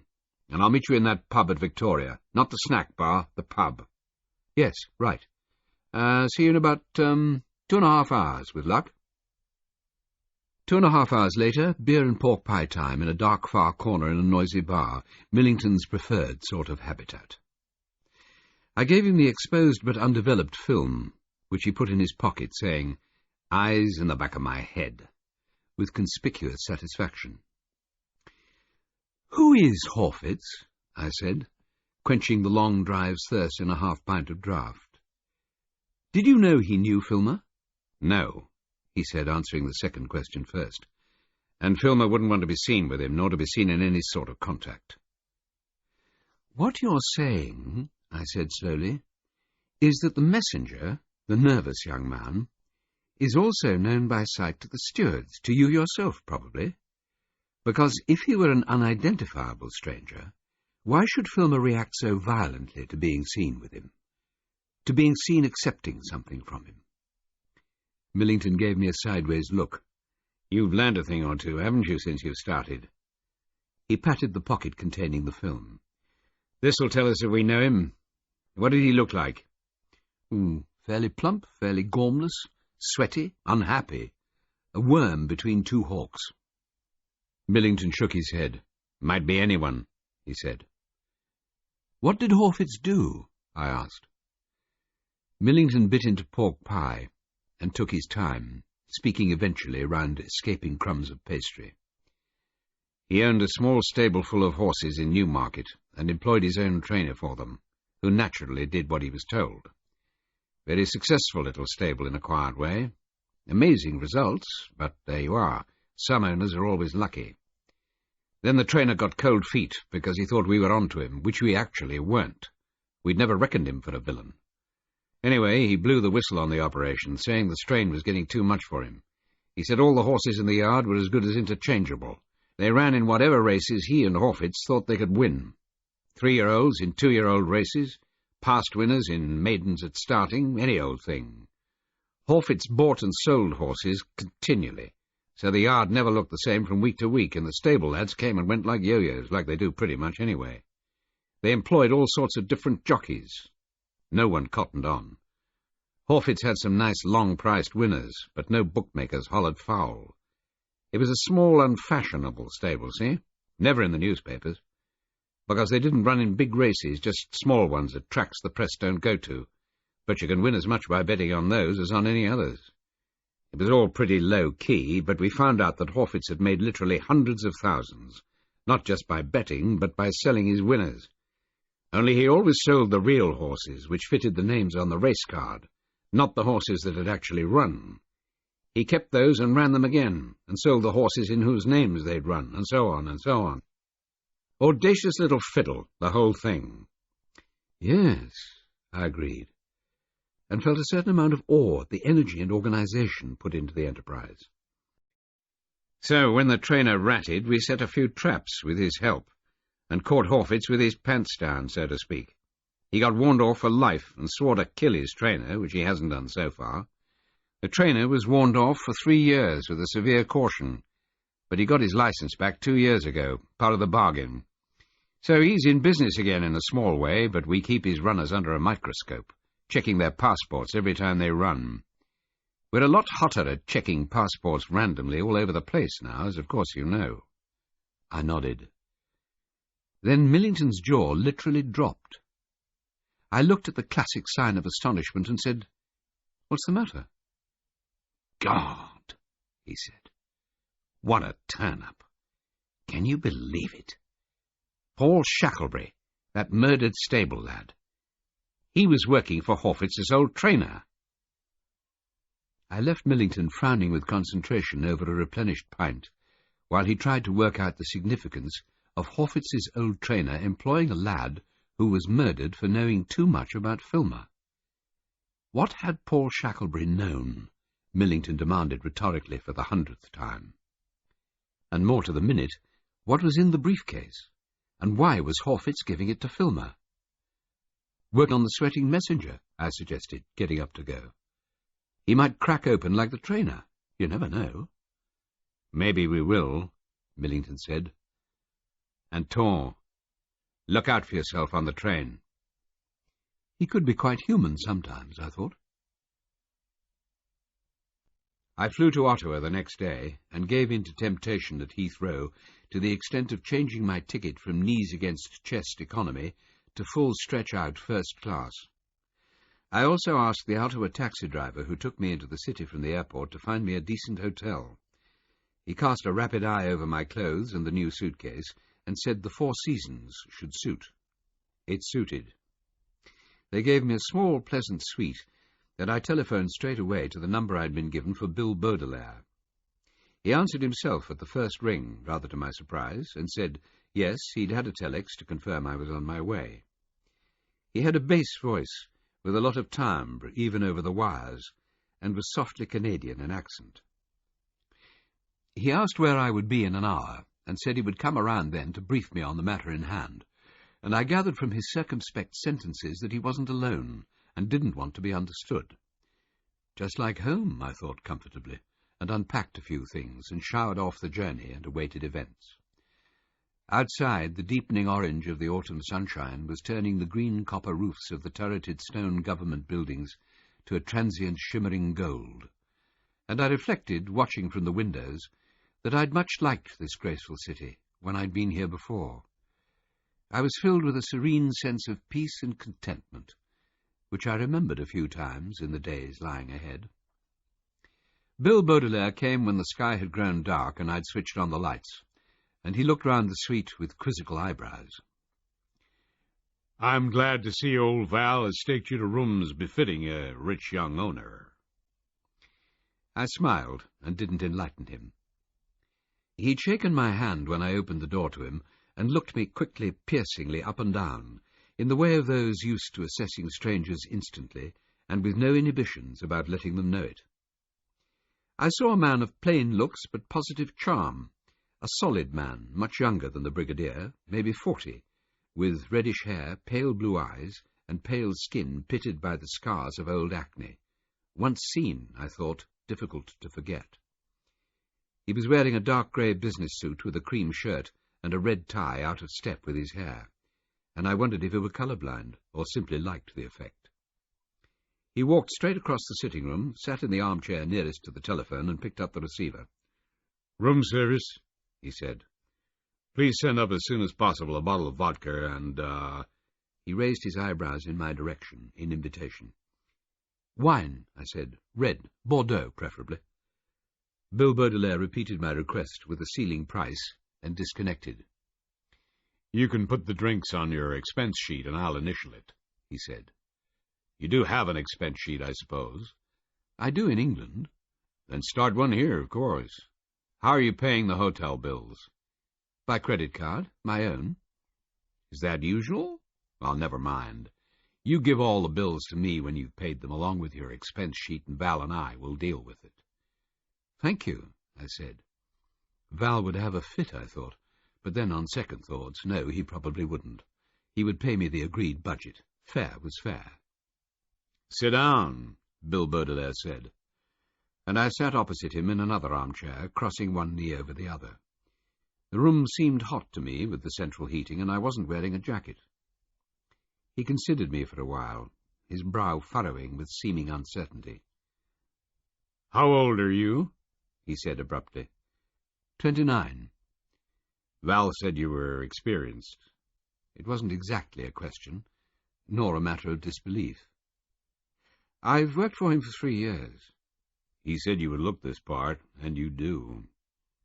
He sounded more puzzled than pleased, though. You seem so polished. I suppose it's not what I expected. I said, if you saw me in the cheaper sections of a racecourse, you'd think I'd been born there, too. His face lightened into a smile. Right, then. I'll accept that. Well, I've brought you a whole lot of papers. He glanced at the large envelope that he had put on the table beside the telephone. Details about the train and about some of the people who'll be on it, and details about the horses and the arrangements for those. This has all been an enormous undertaking. Everyone has worked very hard on it. It's essential that it retains a good, substantial, untarnished image from start to finish. We're hoping for increased worldwide awareness of Canadian racing. Although we do, of course, hit world headlines with Queen's Plate in June or July, we want to draw more international horses here. We want to put our programs more on the map. Canada's a great country. We want to maximize our impact on the international racing circuit. Yes, I said, I do understand. I hesitated. Do you have a public relations firm working on it? What? Why do you ask? Yes, we do, as a matter of fact. What difference does it make? None, really. Will they have a representative on the train? To minimize negative incidents. No, not unless... He stopped and listened to what he'd said. I'm using their jargon, damn it. I'll watch that. So easy to repeat what they say. A knock on the door announced the drinks in charge of an ultra-polite, slow-moving waiter who knew where to find ice and mixers in the room's own refrigerator. The waiter took his deliberate time over uncorking the wine, and Bill Baudelaire, stifling impatience, said we would do the pouring ourselves. When the tortoise waiter had gone, he gestured to me to help myself, and on his own account fixed a lengthy splash of vodka over a tumblerful of cubes. He had suggested to the brigadier that I should meet him first here in Ottawa, as he had business in that city which couldn't be postponed. It would also, they both thought, be more securely private, as everyone going on the train in the normal way would be collecting in Toronto. You and I, Bill Baudelaire said over his vodka, will fly to Toronto tomorrow evening on separate planes after you've spent the day absorbing all the material I've brought you and asking any questions that arise. I propose to drop by your sitting room here again at 2 o'clock for a final briefing. Will I be able to get in touch with you fairly easily after tomorrow? I asked. I'd like to be able to. Oh, yes, indeed. I'm not going on the train myself, as of course you know, but I'll be at Winnipeg for the races there, and at Vancouver, and at Toronto, of course. I've outlined everything. You'll find it in the package. We can't really discuss anything properly until you've read it. All right. There's one unwelcome piece of news, however, that isn't in there because I heard it too late to include. It seems Julius Filmer had bought a share in one of the horses traveling on the train. The partnership was registered today, and I was told just now by telephone. The Ontario Racing Commission is deeply concerned, but we can't do anything about it. No regulations have been broken. They won't let people who've been convicted of felonies such as arson, fraud, or illegal gambling own horses. But Filmer hasn't been convicted of anything. Which horse? I said. Which horse? Laurentide Ice. Quite useful. You can read about it in there. He nodded to the package. The problem is that we made a rule that only owners could go along to the horse car to see the horses. We couldn't have everyone tramping about there, both for security reasons and for preventing the animals being upset. We thought the only comfort left to us about Filmer's being on the train was that he wouldn't have access to the horse car, and now he will. Awkward. Infuriating.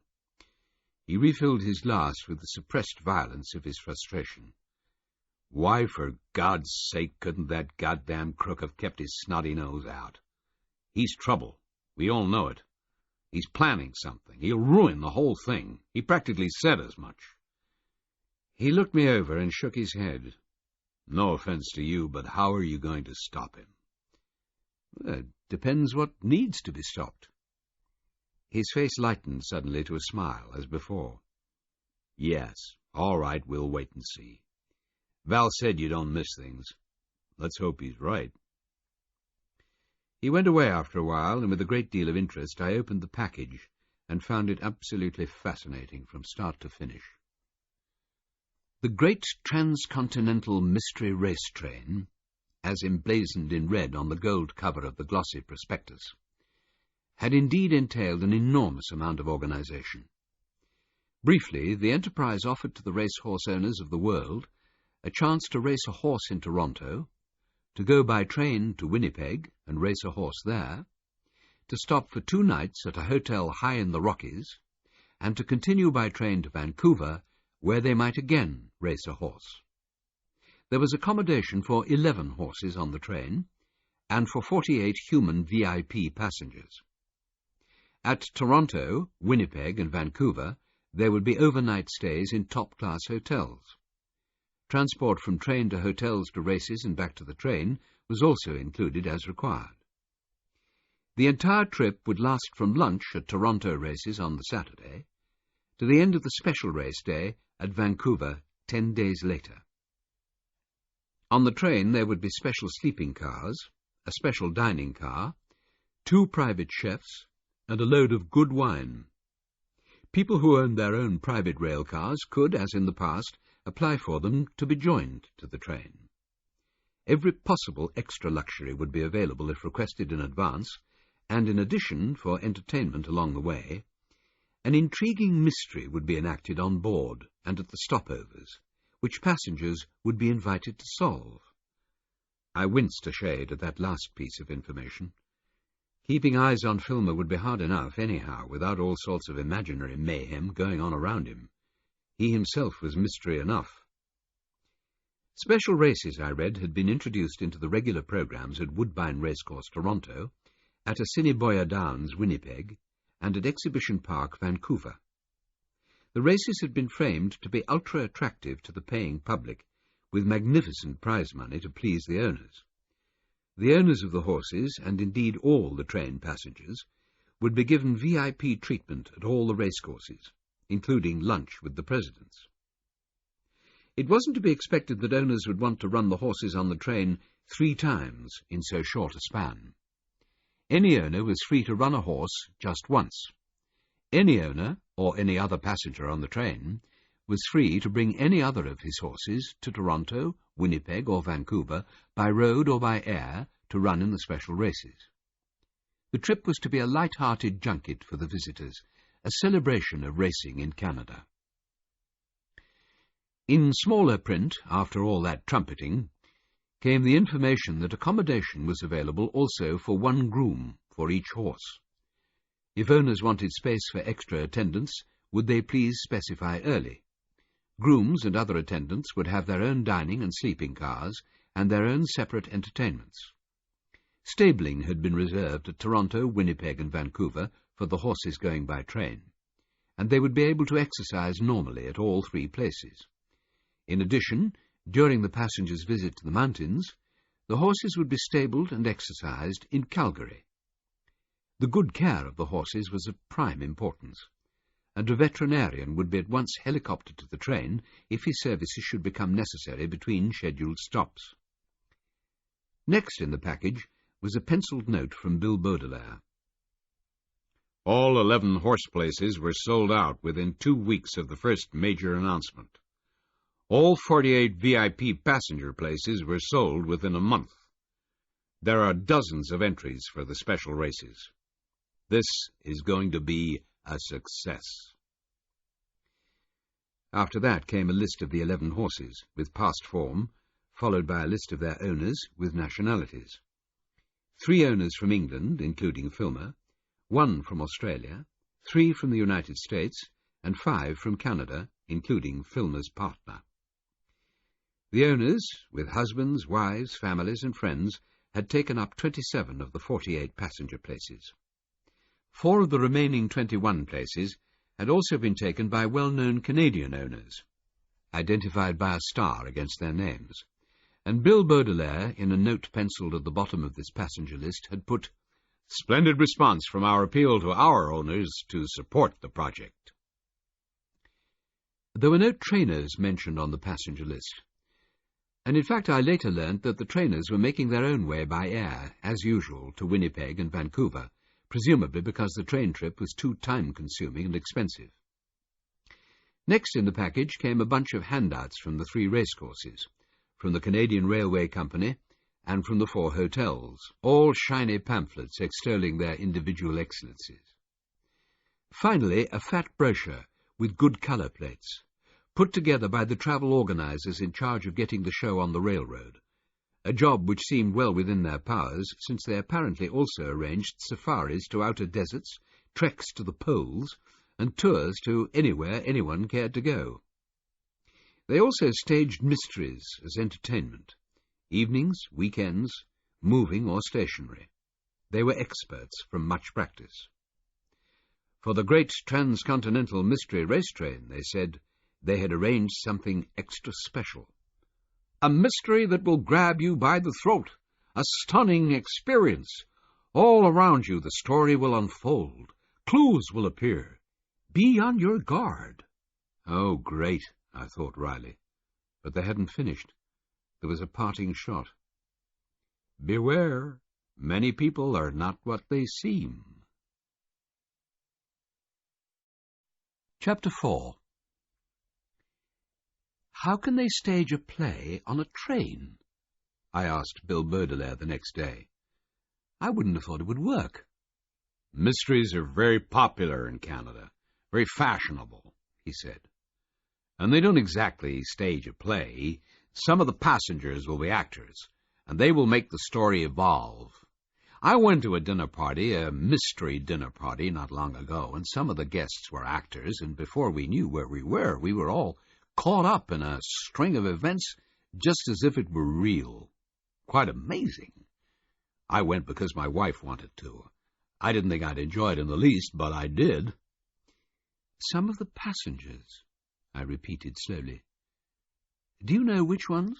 No, I don't, he said more cheerfully than I liked. That's part of the fun for everyone trying to spot the actors. I liked it less and less.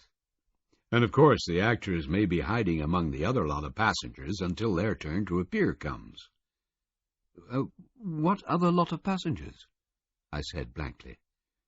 The racegoers. He looked at my face. Doesn't it say anything about them in the package? No, it doesn't. Ah. He reflected briefly. Well, in order to make the trip economically viable, the rail company said we should add our own party to the regular train which sets off every day from Toronto to Vancouver, which is called the Canadian. We didn't want to do that because it would have meant we couldn't stop the train for 2 nights in Winnipeg and again for the mountains. And although the carriages could be unhitched and left in the siding, we'd be faced with security problems. But our own special train was proving extremely, almost impossibly expensive. So we advertised a separate excursion, a race-going trip. Now we have our own train, but it has been expanded with 3 or 4 more sleeping cars, another dining car, and a day-nighter or two, according to how many tickets they sell in the end. We had an enormous response from people who didn't want to pay what the owners are paying, but would like to go to the races across Canada on vacation. They're buying their tickets for the train at the normal fare and making their own arrangements at the stops. And we call these passengers the racegoers, for convenience. I sighed. I suppose it made sense.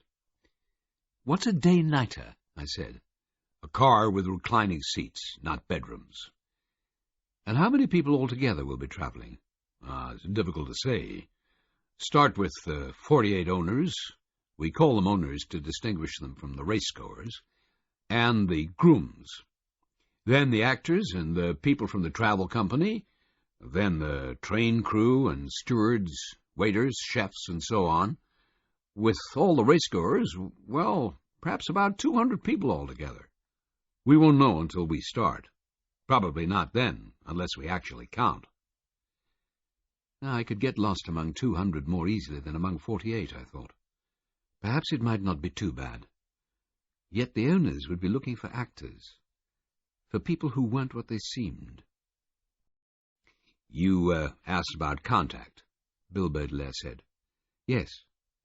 I've discussed it with some of our jockey club, and we think you'll simply have to telephone us from the stops. I said with some alarm, how many of your jockey club know I'm going on the train? He looked surprised. Well, I suppose everyone in the executive office knows we'll have a man in place. They don't know exactly who, not by name, not yet. Not until I'd met you and approved. They don't and won't know what you look like. Would you please not tell them my name? I said. He was half bewildered, half affronted. But our jockey club are sensible men. Discreet. Information leaks, I said. He looked at me broodingly, vodka and ice cubes tinkling in a fresh glass. Are you serious? He said. Yes, indeed. His brow wrinkled. I'm afraid I may have mentioned your name to 1 or 2, but I will impress on them not to repeat it. It was too late, I suppose, for much else. Perhaps I was getting too obsessed with secrecy. Still, I'd rather not telephone direct to the jockey club, I said. Couldn't I leave messages where only you will get them? Like your own home? His face melted into an almost boyish grin. I have 3 teenage daughters and a busy wife. The receiver is almost never in the cradle. He thought briefly, then wrote a number on a sheet of a small notepad and gave it to me. Use this one, he said. It's my mother's number.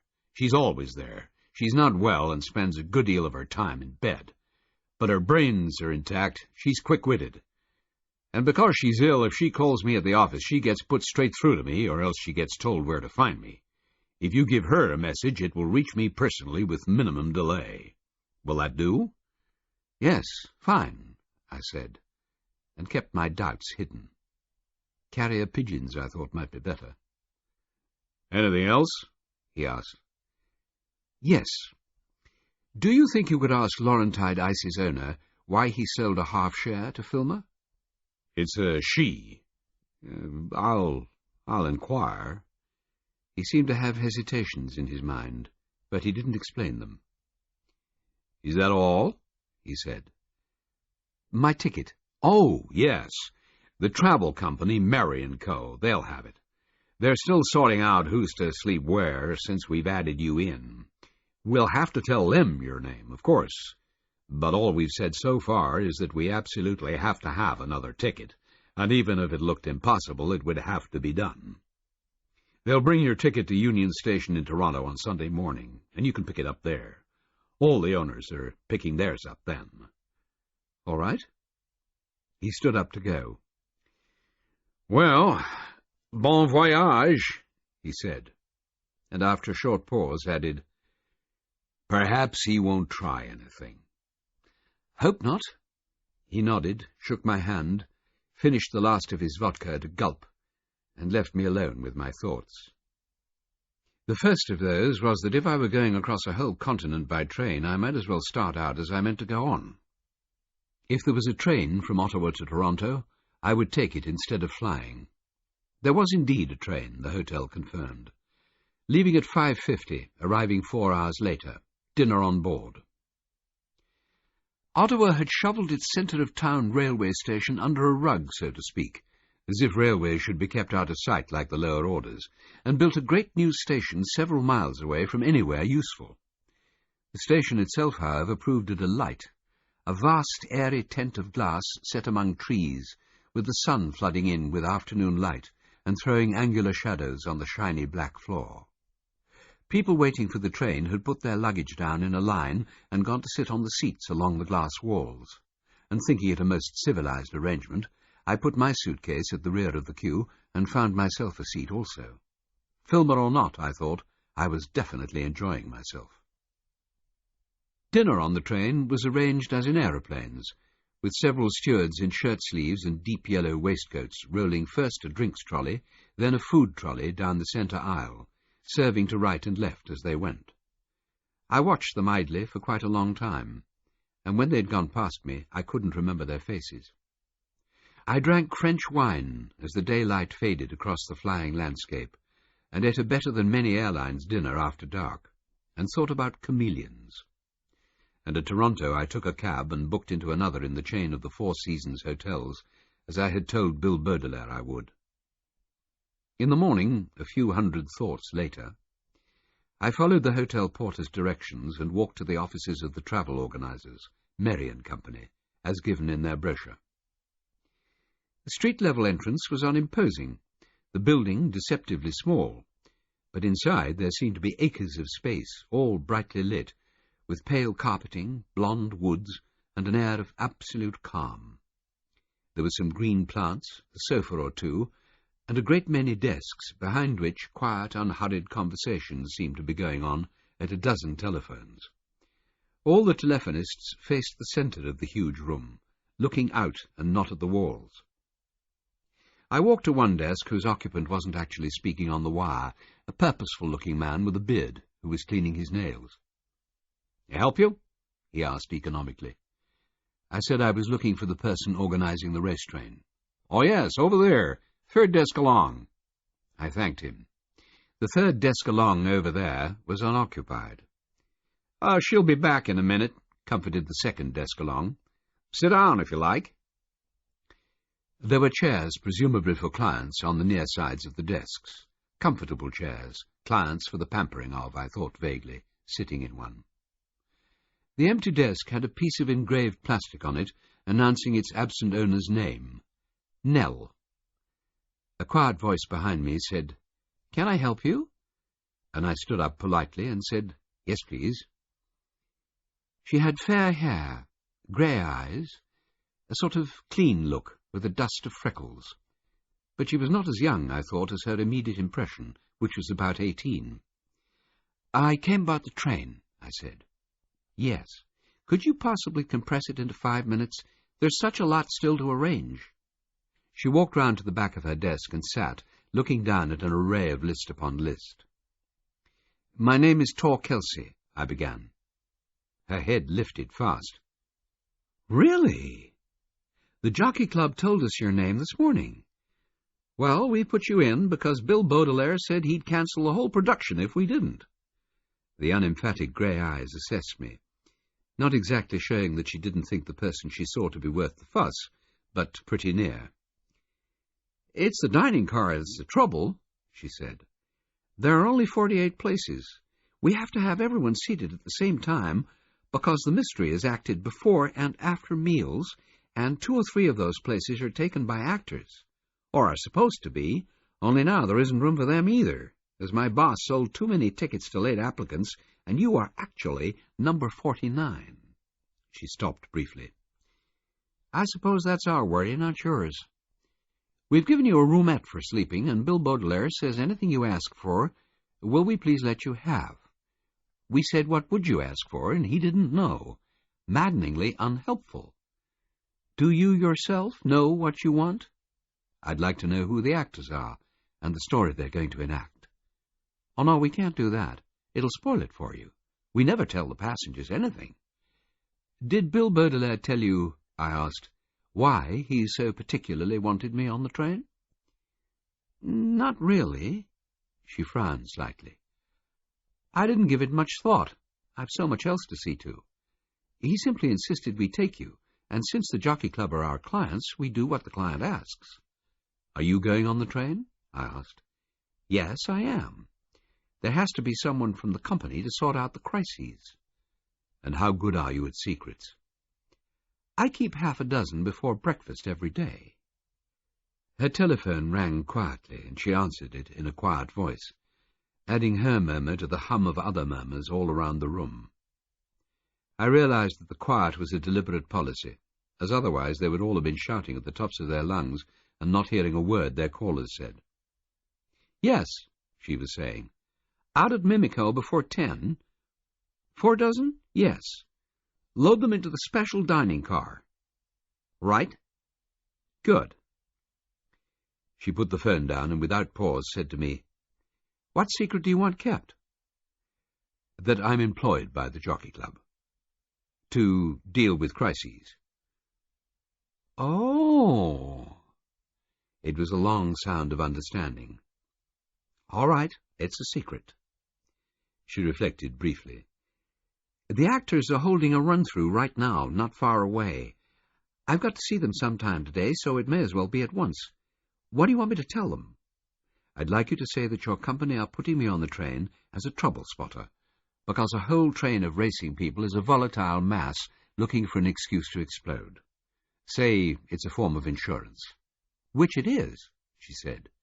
Well, yes. And I also want to solve your problem of the 49th seat. I want to go on the train as a waiter. She didn't blink, but nodded. Yes, okay, good idea. Quite often we put one of the actors in as a waiter, but not actually on this trip, luckily.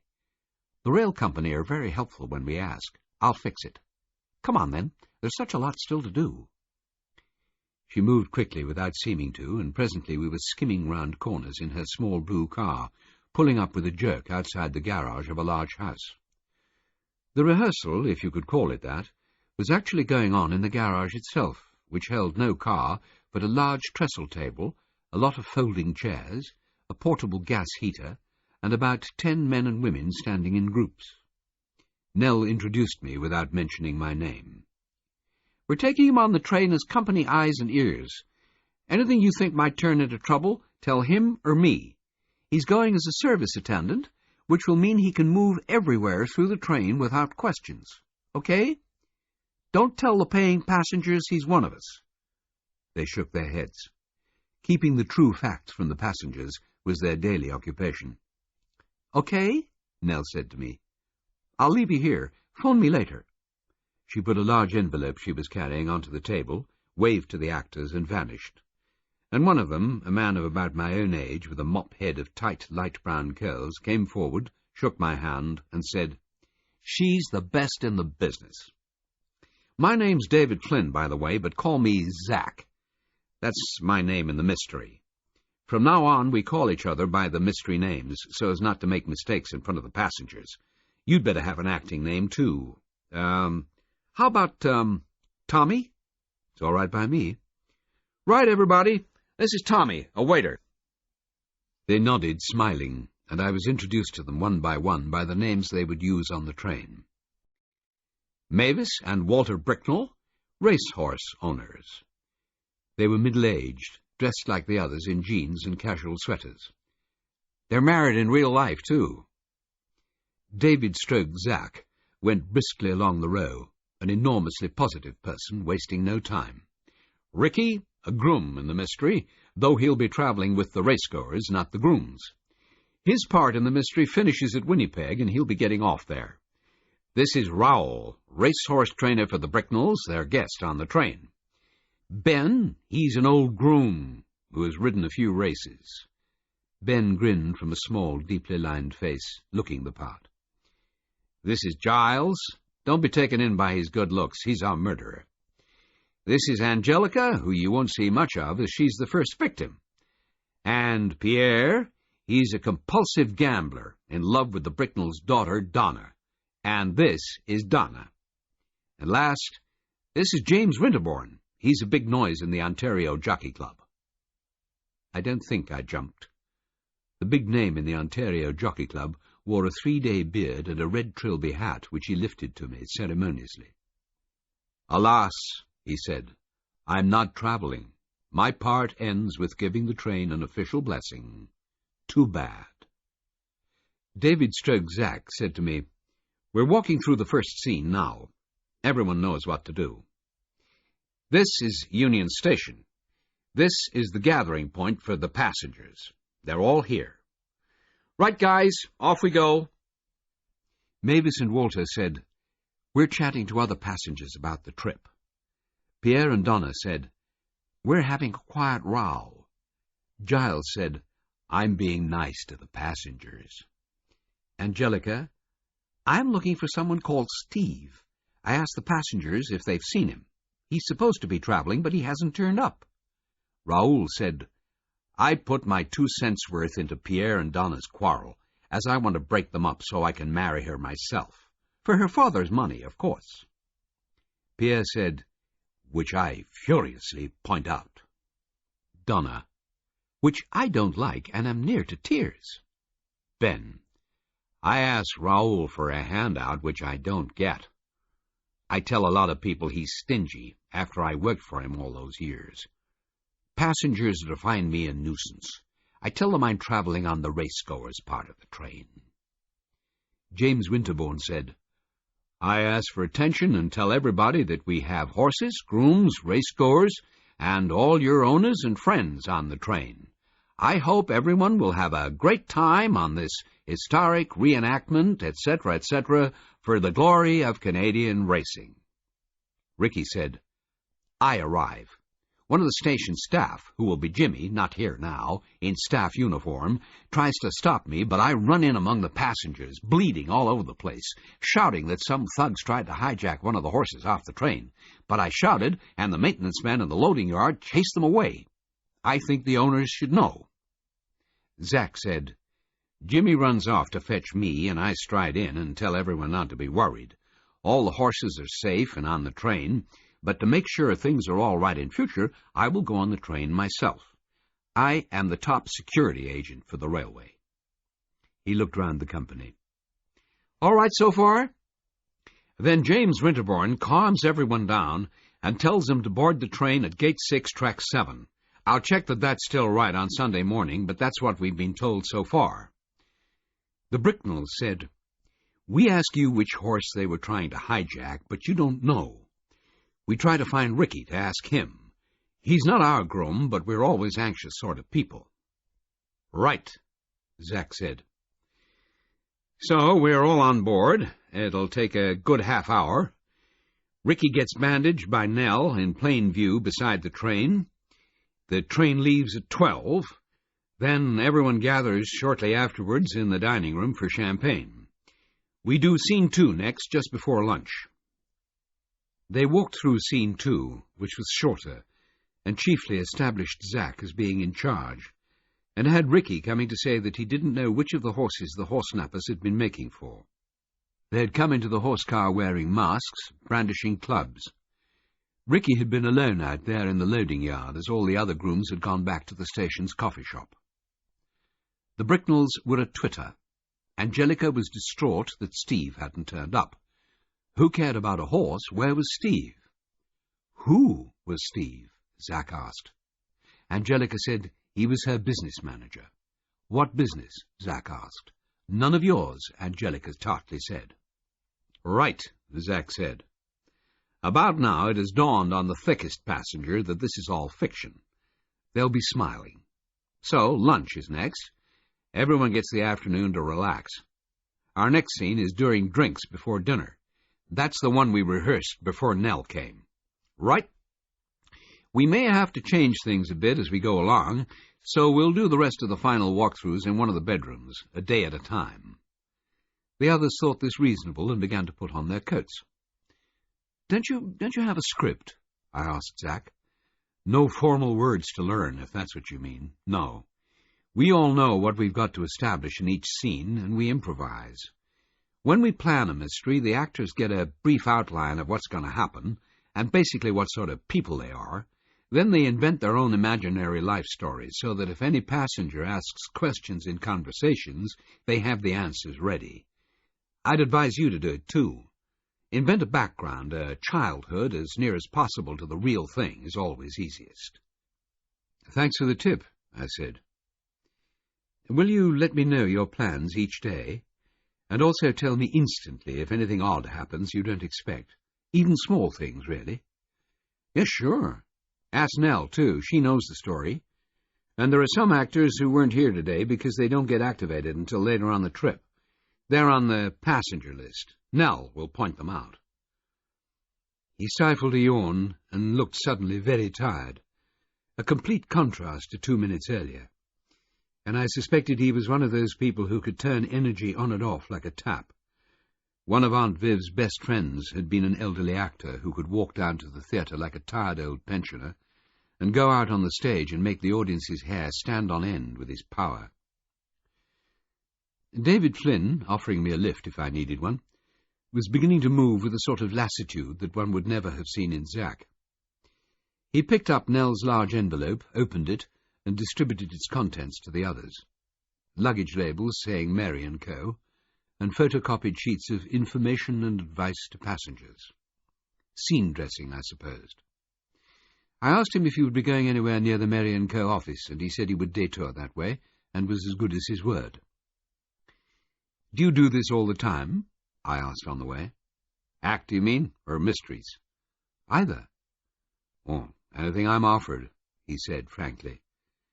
Plays, commercials, bit parts in series. But I do mostly mysteries now that they're so popular, and nearly all for Mary & Co. I write the stories to suit the occasion. I was engaged for a doctor's convention last week, so we did a medical crime. Just now it's racing. Next month I've got to think up something for a fishing club weekend train trip to Halifax. It keeps me employed, pays the bills. It's quite good fun. It's not Stratford-upon-Avon. What about the other actors? I asked. The ones in the garage. Oh, much the same. It's work. They like the train trips, even if it does mean shouting all the scenes against the wheel noise when we're going along, because the dining cars are so long. Not by any means the right shape for a stage. We don't always use the same actors, it depends on the characters, but they're all friendly. We never take anyone who can't get along. It's essential to be tolerant and generous, to make our sort of improvisation work. I'd no idea mysteries was such an industry. He gave a small sideways smile. They have a lot in England, too, these days. I said, as he braked to a halt outside the Mary & Co. offices. How English do I sound to you? Very. An educated Englishman in an expensive suit. Well, the original plan was for me to go on the train as a wealthy owner. What would you think of my accent if I were dressed as a waiter in a deep yellow waistcoat? Harvest gold, that's what they call that colour, he said thoughtfully. I wouldn't notice your accent so much, perhaps. There are thousands of English immigrants in this country, after all. You'll get by all right, I should think. I thanked him for the lift and got out of the car. He yawned and turned that into a laugh, but I reckoned the tiredness was real. See you Sunday, Tommy, he said, and I dryly said, Sure thing, Zack. He drove away with a smile, and I went into the Mary & Co. office where the earlier calm had broken up into loud frenetic activity on several telephones. How could 25 of our bikers all burst their tires at once? They won't reach Nuit Saint-Georges tonight. Any suggestions for alternative hotels? Where do we find 50 new tires assorted in France? They've cut them to ribbons, they say. Well, it was sabotage, it has to be. They rode over a cattle grid which had spikes. Nell was sitting at her desk talking on her telephone, one hand pressed to her free ear to block out the clamour. Why didn't the fools pick up their bikes and walk across? Nobody told them it was a new grid. Oh, where is Nuit Saint-Georges?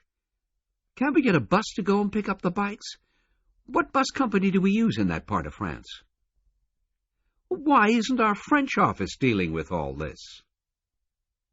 I sat on Nell's client chair and waited. The hubbub subsided. The crisis was sorted. Somewhere in Burgundy, the bikers would be transported to their dinners on sturdier wheels, and new tyres would be found in the morning. Nell put her receiver down. You arrange cycling tours? I said. Sure. And trips up Everest? Not me personally. I do mysteries. Do you need something? Instructions. Oh, yes. I talked to VIA. No problems. VIA Rail, I had discovered, was the company that operated Canada's passenger trains, which didn't mean that it owned the rails or the stations. Nothing was simple on the railways. VIA, Nell said, are expecting you to turn up at Union Station tomorrow morning at 10 to get fitted for uniform. Here's who you ask for. She passed me a slip of paper. They've got hand-picked service people going on this trip, and they'll show you what to do when you meet them at the station on Sunday morning. You'll board the train with them. What time? I asked. The train comes into the station soon after 11. The chefs and crew board soon after. Passengers board at 11:30 after the reception in the station itself. The train leaves at 12. That's 35 minutes earlier than the regular daily train, the Canadian, which will be on our heels as far as Winnipeg. And the horses will have boarded, I gather, out in a loading area? Yes, at Mimico, about 6 miles away. That's where they do maintenance and cleaning and put the trains together. Everything will be loaded there. Food, wine, flowers, everything for the owners. And the grooms? No, not them. They're being shipped back to the station by bus after they've settled the horses in. And you might like to know, we've another addition to the train, a cousin of our boss, name of Leslie Brown, who's going as horsemaster to oversee the horses and the grooms and keep everything up that end in good order. Which end? Behind the engine. Apparently horses travel better there, no swaying. While she was talking, she was sorting postcards into piles. Postcards with names and numbers on them. Do you have a plan of the train? I asked. She glanced up briefly and didn't exactly say I was a thundering nuisance, but looked as if she thought it. Still, she shuffled through a pile of papers, pulled out a single sheet, and pushed it across the desk towards me. This is what we've asked for, and what they say we'll get. But the people of Mimico sometimes change things, she said. I picked up the paper and found it was written in a column. Engine. Generator boiler. Baggage car. Horse car. Grooms sleeping. Grooms dining dome. Racegoers sleeping. Racegoers sleeping. Racegoers sleeping. Racegoers day-nighter. Racegoers dining. Owners sleeping. Green, 26. Owners sleeping manor, 24. Owners sleeping mount, 16. Owners special dining. Owners dome car, park, 8. Owners private car, 4. 78 if full. Owners includes actors, company, and VIA executives, chefs and service crew, most in green. Do you have a plan of who sleeps where? I asked. For answer, she shuffled through the same pile as before and gave me 2 sheets stapled together. I looked first, as one does, for my own name, and found it.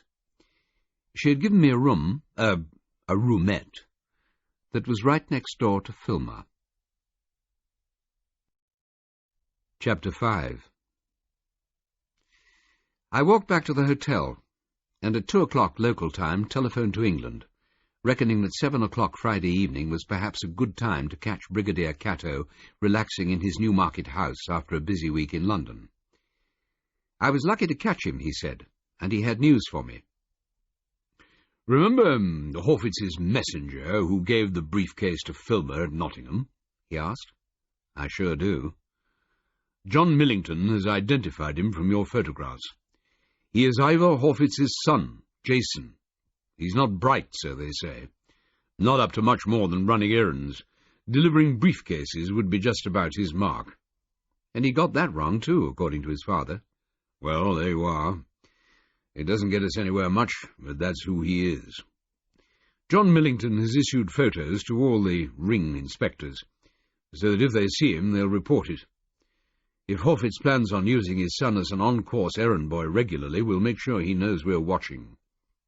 He'd do better to find someone else. Nasty thought. He paused briefly. How are you doing your end? I haven't seen Filmer yet. He's staying tomorrow night at a hotel with most of the owners' group, according to the travel company's lists. Presumably he'll be at the official lunch with the Ontario Jockey Club at Woodbine tomorrow. I'll go to the races, but probably not to the lunch. I'll see what he's doing as best I can. I told him about Bill Baudelaire's mother and said, after we started off on the train, if you want to get hold of me direct, leave a message with her, and I'll telephone back to you or John Millington as soon as I'm able. Well, it's a bit hit or miss, he grumbled, repeating the number after I'd dictated it. She's an invalid, I added, and laughed to myself at his reaction. When he'd stopped spluttering, he said, Tor, this is impossible. Well, I don't know. It's an open line of communication, after all. Better to have one than not. And Bill Baudelaire suggested it himself. He must know she's capable. Well, all right then. Better than nothing. He didn't sound too sure, though, and who could blame him? Brigade commanders weren't accustomed to bedridden grandmothers manning field telephones. I'll be here at home on Sunday, he said. Get through to me, will you? For last-minute gen both ways before you board. Yes, certainly. You sound altogether, he said with a touch of disapproval, suspiciously happy. Oh, well, this train looks like being good fun. That's not what you're there for. I'll do my best not to enjoy it. Insubordination will get you a firing squad, he said firmly and put down his receiver forthwith. I put my own receiver down more slowly, and the bell rang again immediately. This is Bill Baudelaire, my caller said in his deep-down voice. So, you arrived in Toronto, all right? Yes, thank you. I've got the information you asked for about Laurentide Ice, about why his owner sold a half-share. Oh, good. I don't know that it is, Barry. In fact, not good at all. Apparently, Filmer was over here in Canada at the end of last week inquiring of several owners who had horses booked on the train if they would sell. One of them mentioned it to me this morning, and now I've talked to the others. He offered a fair price for a half-share, they all say, or a third share, any toehold, it seems. I would say he methodically worked down the list until he came to Daffodil Quentin. Who? The owner of Laurentide Ice. Why is it bad news? I asked, taking the question from the disillusionment in his voice. You'll meet her. You'll see, he said cryptically. Well, can't you tell me? He sighed audibly. Her husband, Hal Quentin, was a good friend of Canadian racing, but he died this time last year and left his string of horses to his wife. 3 of them so far have died in accidents since then, with Mrs. Quentin collecting the insurance. 3, I said. In a year? Exactly. They've all been investigated, but they all seem genuine. Mrs. Quentin says it's a dreadful coincidence, and she is most upset. Well, she would be, I said dryly.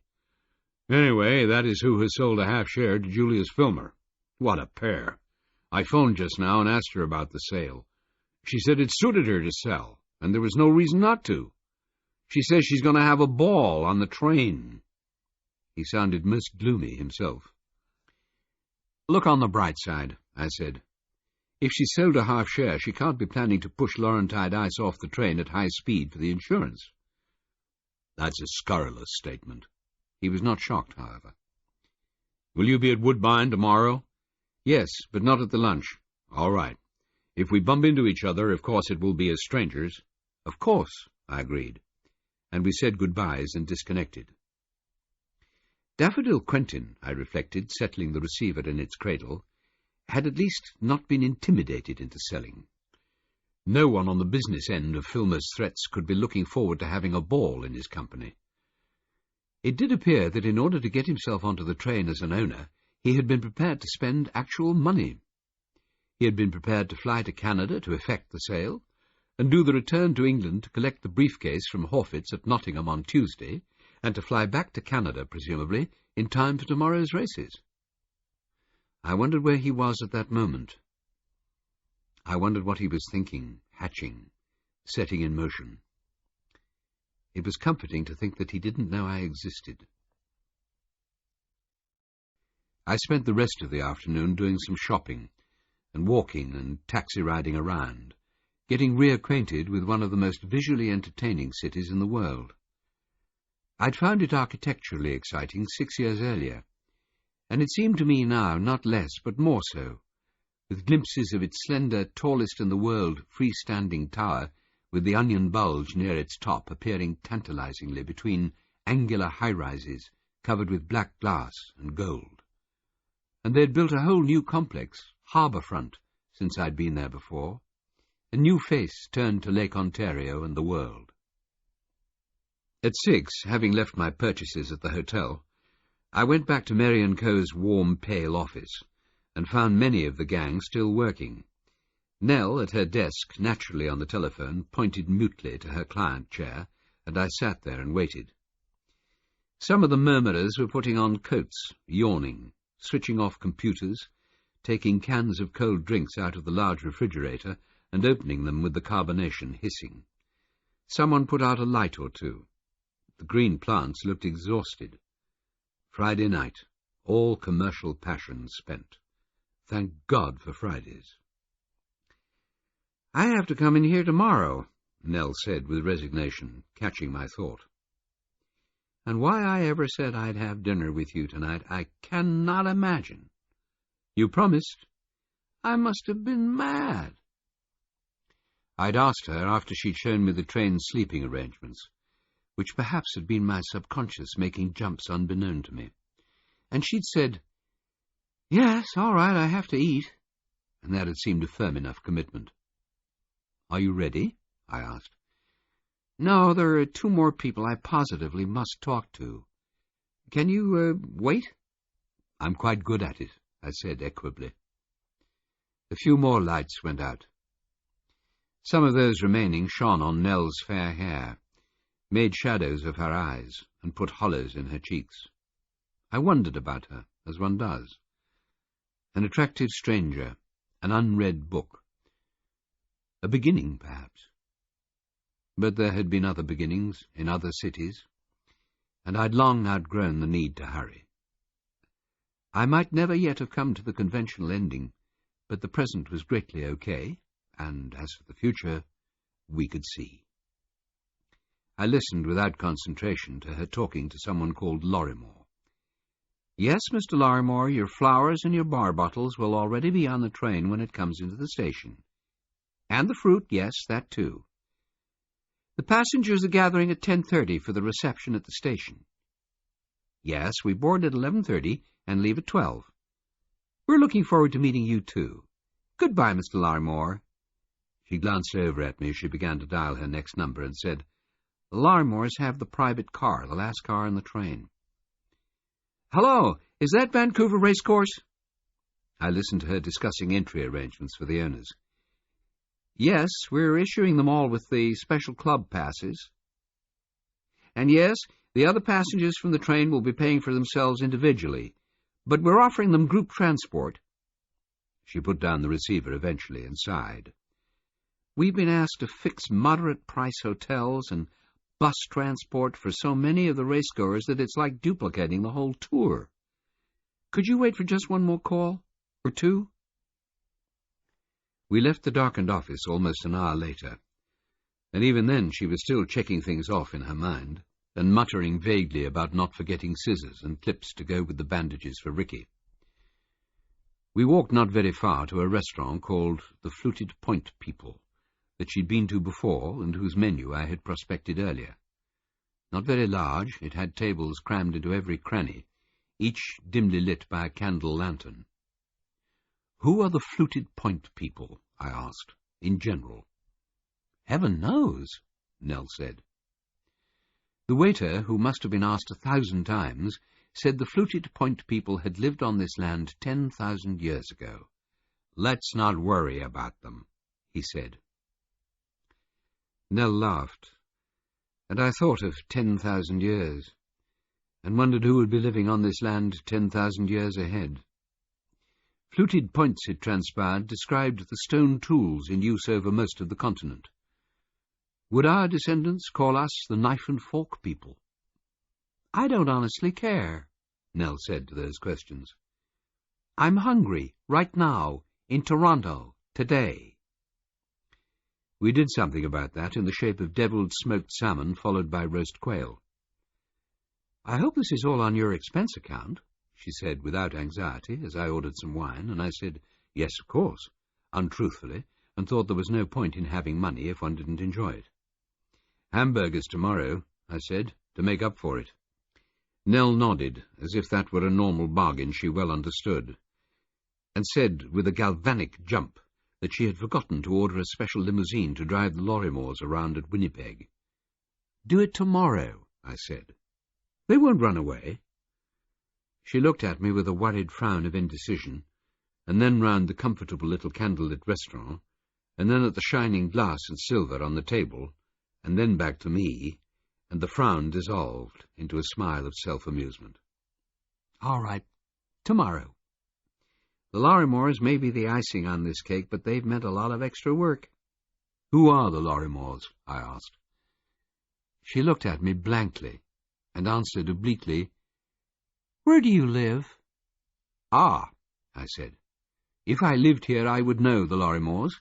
You certainly wouldn't ask who they are." "I live in London," I said, "so please tell me." She was wearing, as so many women in business tended to, a navy suit and white blouse of such stark simplicity as to raise questions about the warmth of the soul. Women who dressed more softly, I thought inconsequentially, must feel more secure in themselves, perhaps. "The Lorrimores," Nell said, showing no insecurity, "are one of the very richest families of Toronto, of Ontario, of Canada, in fact.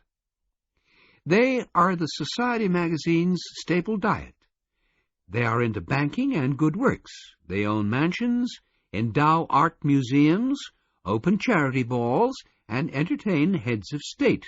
There are quite a few of them, brothers, sisters, and so on, and I'm told that in certain circles, if Mercer Lorrimore accepts an invitation and comes to your house, you are made for life."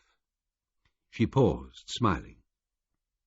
"Also, he owns great racehorses, is naturally a pillar of the Ontario Jockey Club, and has this private rail car which used to be borrowed regularly by campaigning politicians."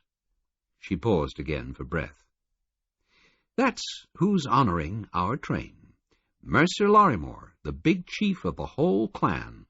Also Bambi, his wife, and their son Sheridan, and their daughter Xanthi. What have I left out?" I laughed. "Do you curtsy?" "Pretty nearly." "Well, to be honest, Mercer Lorrimore sounds quite nice on the telephone, but I haven't met him yet, or any of the others. And he phones me himself. No secretaries."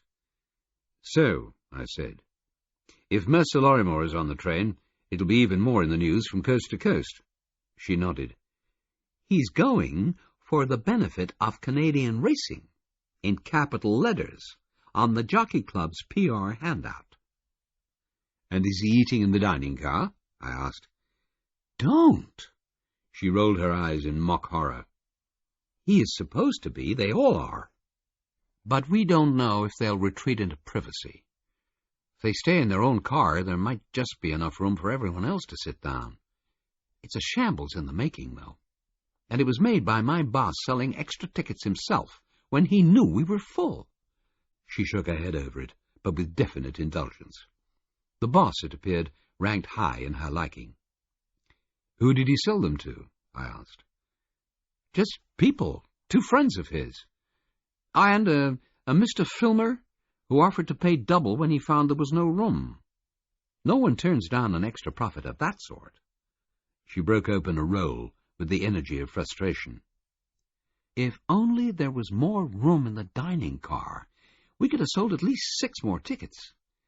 David, Zach, was saying the 48-seater was already stretching the actor's vocal cords to the limit against the noise of the wheels on the rails.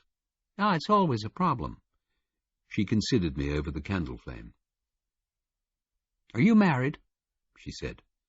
No. Are you? Actually, no. Her voice was faintly defensive, but her mouth was smiling. I invested in a relationship which didn't work out. And which was some time ago?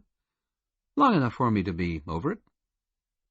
The exchange cleared the ground, I thought, and maybe set the rules.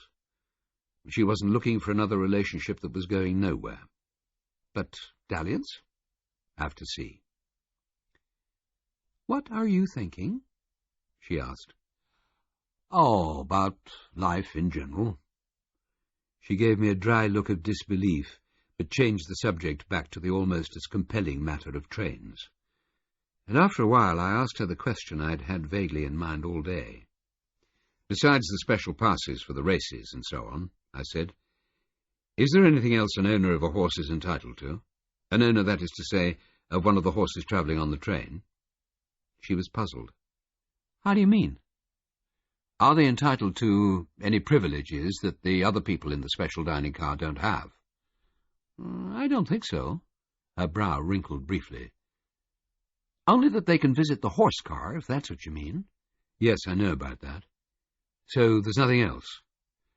Well, the racecourse at Winnipeg is planning a group photograph of owners only, and there's television coverage of that.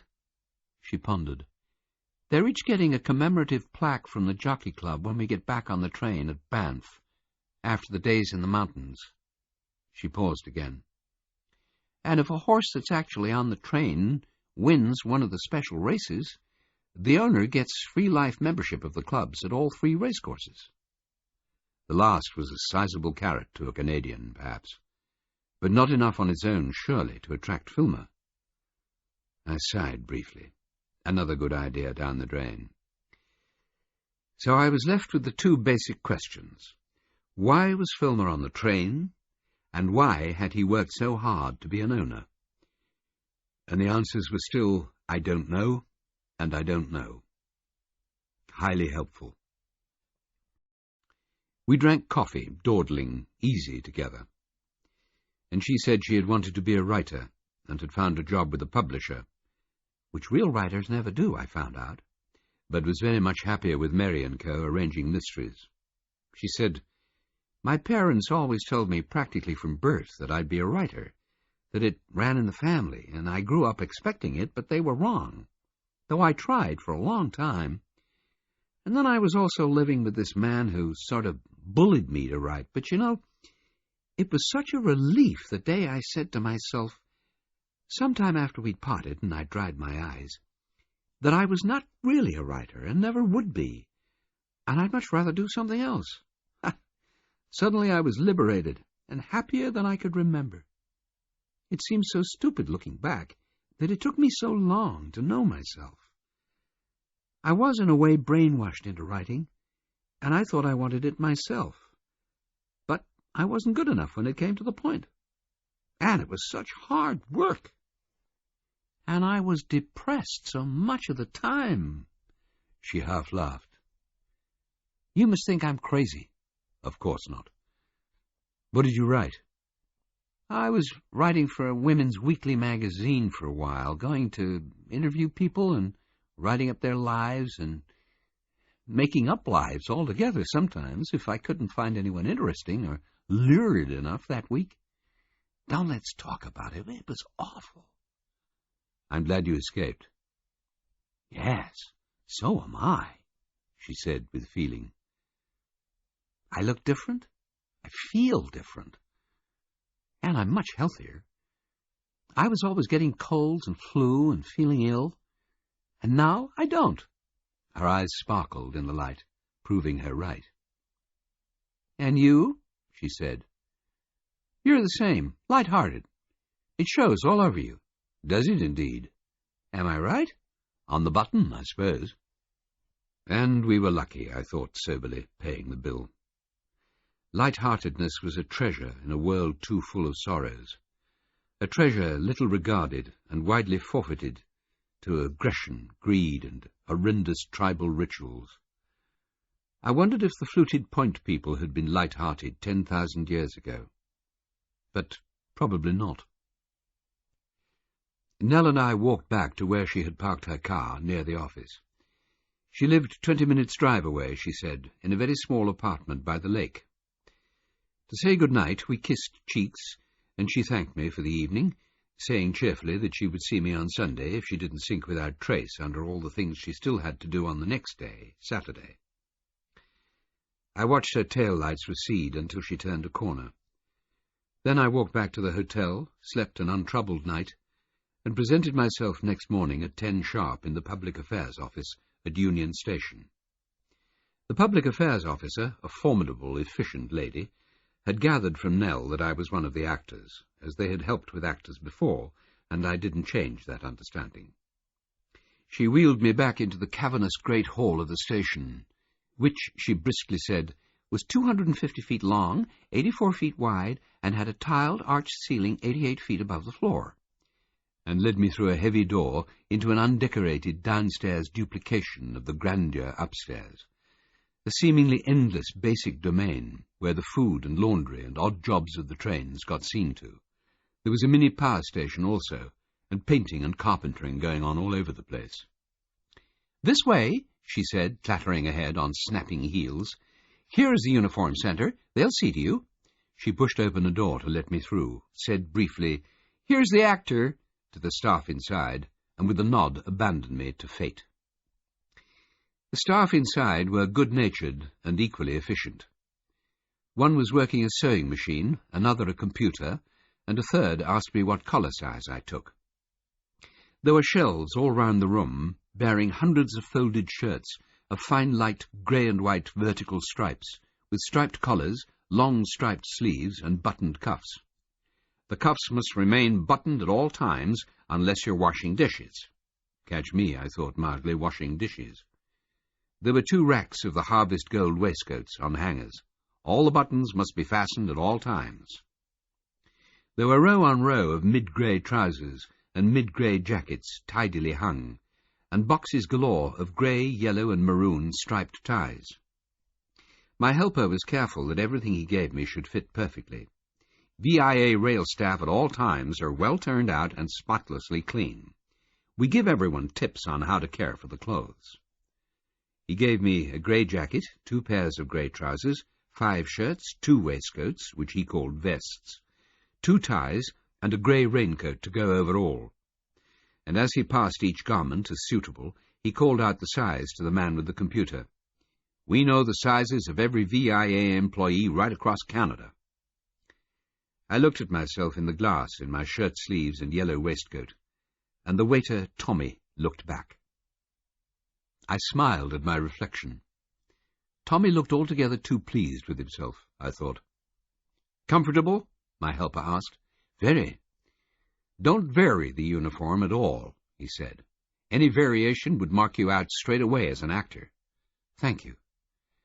"This uniform," he said, "trousers, shirt, tie, and vest, is worn by all male service attendants and assistant service attendants when on duty. That's to say the sleeping car attendants and the dining car staff, except that sometimes they wear aprons in the dining car." "Thank you," I said again. "The chief service attendant, who is in charge of the dining car, wears a grey suit, not a vest or an apron. That's how you'll know him." "Right." He smiled. "They'll teach you what to do. Now, we'll lend you a locker for these clothes until Sunday morning. Collect the clothes and put them on in the changing room here before boarding, and take your own clothes with you onto the train. When you finish with the VIA uniform, please see that we get it back." "Right," I said again. When I'd put my own clothes on once more, he took me along a few passages into a room with ultra-narrow lockers, into which Tommy's clothes barely slotted. He locked the metal door, gave me the key, showed me the way back into the great hall, and smiled briefly. "Good luck," he said. "Don't spill anything." "Thank you," I said, "very much." I went back to the hotel and had them arrange a car with the driver to take me to Woodbine, wait through the afternoon, and bring me back. "No trouble at all," they said. So, as it was a nice bright autumn day with no forecast of rain, I curled my hair and put on some sunglasses and a Scandinavian patterned sweater to merge into the crowd at the races. It actually isn't easy to remember a stranger's face after a fleeting meeting unless one has a special reason for doing so, or unless there is something wholly distinctive about it. And I was reasonably certain no one going on the train would know me again, even if I inadvertently stood next to them on the stands. I had spectacular proof of this, in fact, almost as soon as I'd paid my way into the paddock, because Bill Baudelaire was standing nearby, watching the throng coming in, and his eyes paused on me for a brief second and slid away. With his carroty hair and the acne scars, I thought, he would have trouble getting lost in a crowd. I walked over to him and said, "Could you tell me the time, sir, please?" He glanced at his watch, but hardly at me, and said, 1:25, in his gravelly voice, and looked over my shoulder towards the gate. "Thank you," I said. "I'm Tor Kelsey." His gaze sharpened abruptly on my face, and he almost laughed. When Val told me about this, I scarcely believed him. "Is Filmer here?" I asked. "Yep, he arrived for the lunch." "Okay," I said. "Thanks again." I nodded and walked on past him and bought a race card, and when in a moment or two I looked back, he had gone. The racecourse was packed with people, and there were banners everywhere announcing that this was the opening event of the great transcontinental mystery race train's journey. Race Train Day, they economically said. There was a splendid colour photograph of a train crossing a prairie on the race card's cover. There were stalls selling red and white race train T-shirts, with a horse face-to-face with the locomotive across the chest. There were race train flags and scarves and baseball caps, and a scatter of young ladies with Support Canadian Racing sashes across their bosoms were handing out information leaflets. The PR firm, I thought with amusement, were leaving no one in any doubt. I didn't see Filmer until just before the race train's special race, which had been named, without subtlety, the Jockey Club Race Train Stakes at Woodbine.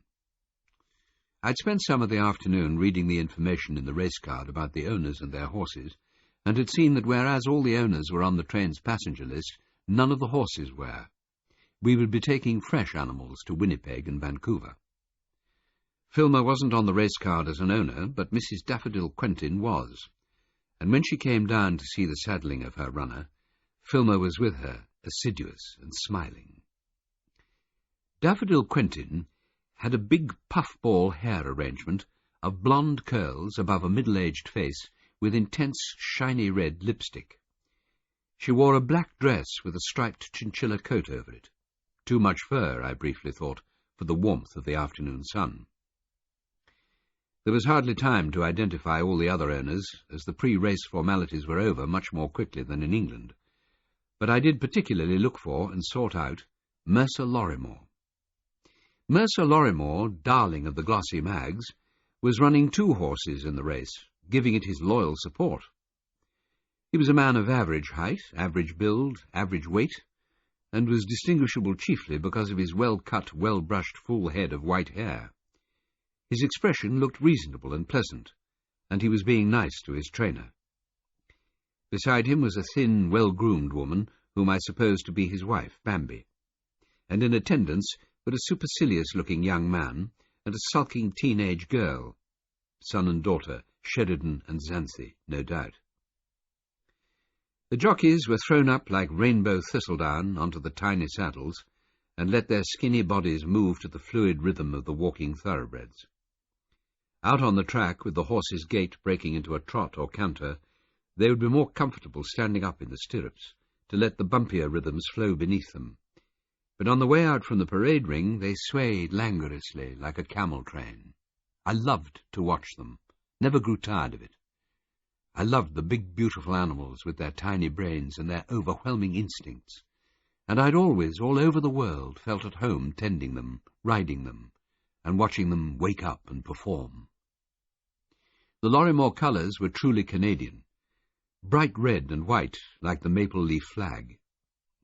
Daffodil Quentin's colours weren't daffodil yellow, but pale blue and dark green, a lot more subdued than the lady. She and Filmer and all the other owners disappeared upstairs behind glass to watch the race, and I went down towards the track to wait and watch from near where the lucky owner would come down to greet his winner. There were 14 runners for the mile-and-a-half race, and I knew nothing about the form of any of them, except for the information on the race card. In England I knew the current scene like a magnified city map, knew the thoroughfares, the back alleys, the small turnings, knew who people knew, who they would turn to and turn away from, who they lusted after. In Canada, I was without radar and felt blind. The race train stakes at Woodbine, turning out to be hot enough in the home stretch to delight the Ontario Jockey Club's heart, was greeted with roars and screams of encouragement from the stands. Lorimore's scarlet and white favourite was beaten in the last stride by a streak in pale blue and dark green, and a good many of the cheers turned to groans. Daffodil Quentin came down and passed close by me, in clouds of chinchilla, excitement, and a musky scent. She preened coquettishly, receiving compliments and the trophy, and Filmer, ever at her side, gallantly kissed her hand. A let-off murderer, I thought, kissing an unproven insurance swindler. How very nice. Television cameras whirred, and flash photographers outdid the sun. I caught sight of Bill Baudelaire scowling, and I knew what John Millington would have said. It was enough to make you sick. Chapter 6. On Saturday evening and early Sunday morning, I packed 2 bags, the new suitcase from England and a softer hold-all bought in Toronto.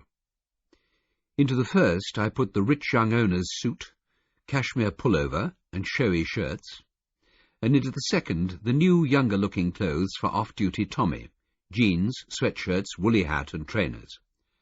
I packed the Scandinavian jersey I'd worn at Woodbine into the suitcase just in case it jogged anyone's memory, and got dressed in dark trousers, open-necked shirt, and a short zipped navy jacket with lighter blue bands round waist and wrists. The rich young owner's expensive brown shoes went away. Tommy, following instructions from the uniform department, had shiny new black ones with black socks. Into Tommy's hold-all went the binoculars camera and the hair curler, one never knew, and I had the cigarette lighter camera, as always, in my pocket. Tommy also had the rich young owner's razor and toothbrush, along with his underclothes, pyjamas, and stock of fresh films. The suitcase, which held my passport, had a Merry & Co. label on it, addressed to the Vancouver Four Seasons Hotel. The hold-all had no identification at all.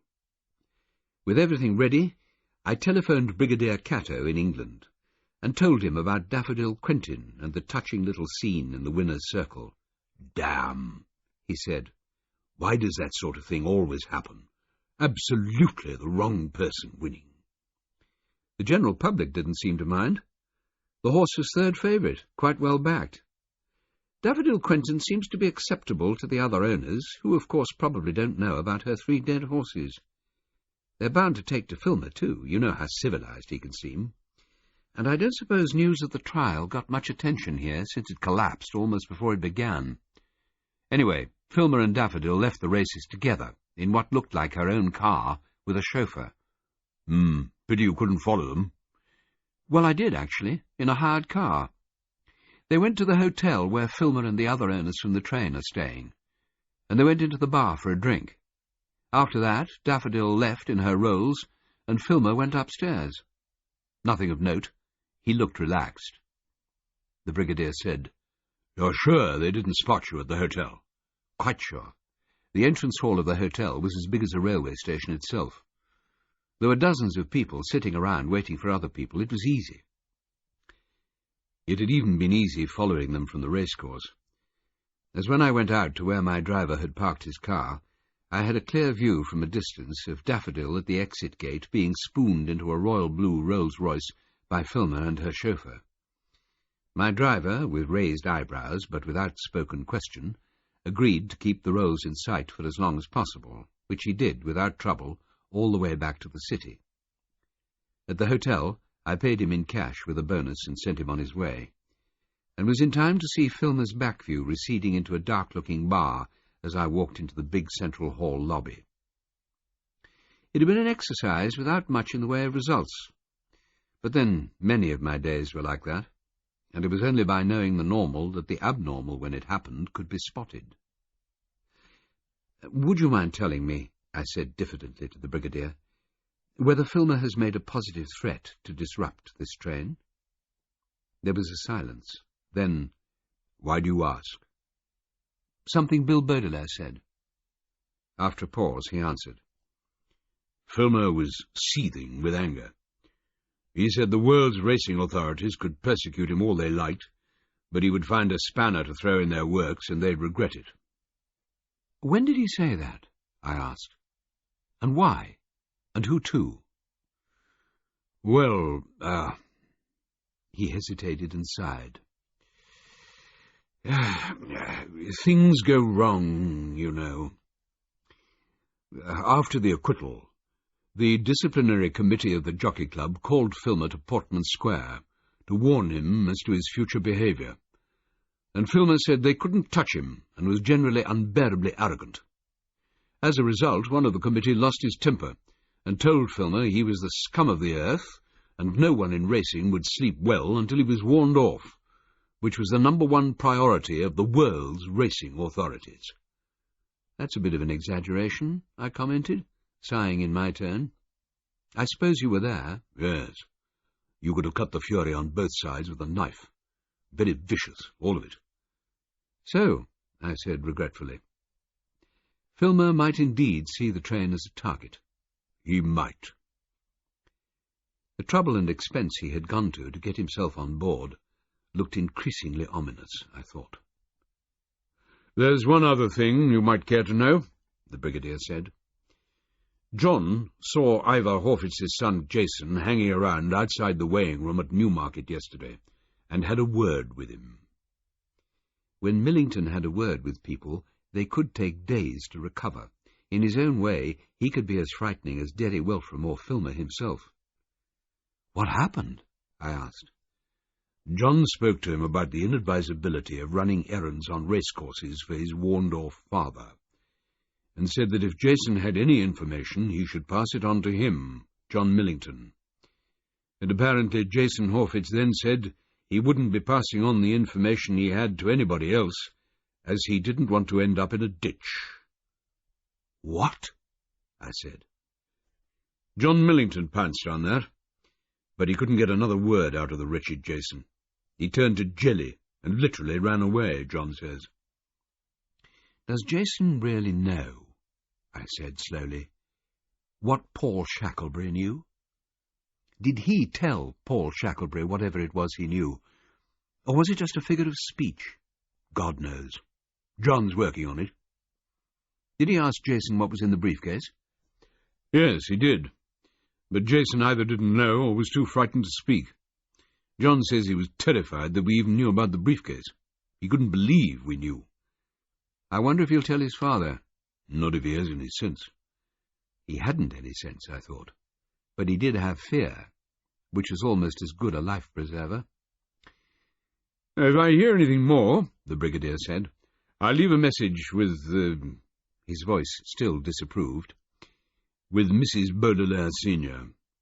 Apart from that, good luck." I thanked him and hung up, and with considerable contentment took my 2 bags in a taxi to Union Station. The train crew were already collecting in the locker room when I made my way there, and introduced myself as Tommy, the actor. They smiled and were generous. They always enjoyed the mysteries, they said, and had worked with an actor among them before. It would all go well, I would see. The head waiter, head steward, chief service attendant, whatever one called him, was a neat small Frenchman named Émile. Late 30s, perhaps, I thought, with dark, bright eyes. "Do you speak French?" he asked first, shaking my hand. "All VIA employees have to be able to speak French. It is a rule." "I do a bit," I said. "That is good. The last actor, he couldn't. This time, the chef is from Montreal, and in the kitchen we may speak French." I nodded, and didn't tell him that apart from my school days, my working French had been learnt in stables, not kitchens, and was likely to be rusty in any case. But I'd half-learned several languages on my travels, and somehow they each floated familiarly back at the first step onto the matching soil. Everything in bilingual Canada was written in both English and French, and I realized that since my arrival I'd been reading the French quite easily. "Have you ever worked in a restaurant?" Emile asked. "No, I haven't." He shrugged good-humouredly. "I will show you how to set the places, and to begin with this morning, perhaps, you will serve only water. When you pour anything, when the train is moving, you pour in small amounts at a time, and you keep the cup or glass close to you. Do you understand? It is always necessary to control, to use small movements." "I understand," I said, and indeed I did. He put a copy of the timetable into my hands and said, "You will need to know where we stop. The passengers always ask." "Okay, thanks." He nodded with good humour. I changed into Tommy's uniform and met some others of the crew. Oliver, who was a waiter in the special dining car like myself, and several of the sleeping car attendants, one to each car the whole length of the train.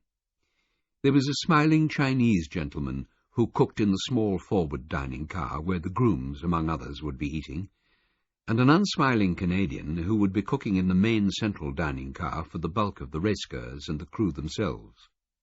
The French chef from Montreal was not there, I soon discovered, because he was a she, and could only be found in the women's changing room. Everyone put on the whole uniform, including the grey raincoat on top, and I put on my raincoat also. I packed Tommy's spare garments and my own clothes into the hold-all, and was ready. Nell had said she would meet me this Sunday morning in the coffee shop in the Great Hall, and had told me that the crews often went there to wait for train time. Accordingly, accompanied by Emile and a few of the others, I carried my bags to the coffee shop, where everyone immediately ordered huge carrot cakes, the speciality of the house, as if they were in fear of famine. Nell wasn't there, but Zack and some of the other actors were, sitting four to a table, drinking pale-looking orange juice and not eating carrot cake because of the calories. Zack said Nell was along with the passengers in the reception area, and that he wanted to go and see how things were shaping. "She said something about you checking a suitcase through to Vancouver in the baggage car," he added, standing up.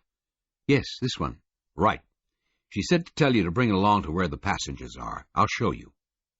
I nodded, told Emile I'd be back, and followed Zack down the great hall and round a corner or two, and came to a buzzing gathering of people in an area like an airport departure lounge. An enormous banner across a latticed screen left no one in any doubt. Stretching for a good 12 feet, it read, in red on white, "The Great Transcontinental Mystery Race Train," and in blue letters, a good deal smaller underneath, "The Ontario Jockey Club, Merry & Co. and VIA Rail present a celebration of Canadian racing."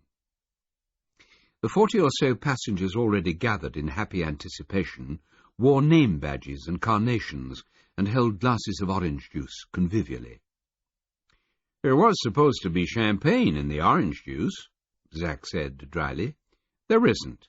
Something to do with the Sunday drink law." He searched the throng with his eyes from where we stood a good 20 paces away out in the station. "There's Ben doing his stuff, see? Asking Raoul to lend him money." I could indeed see. It looked incredibly real.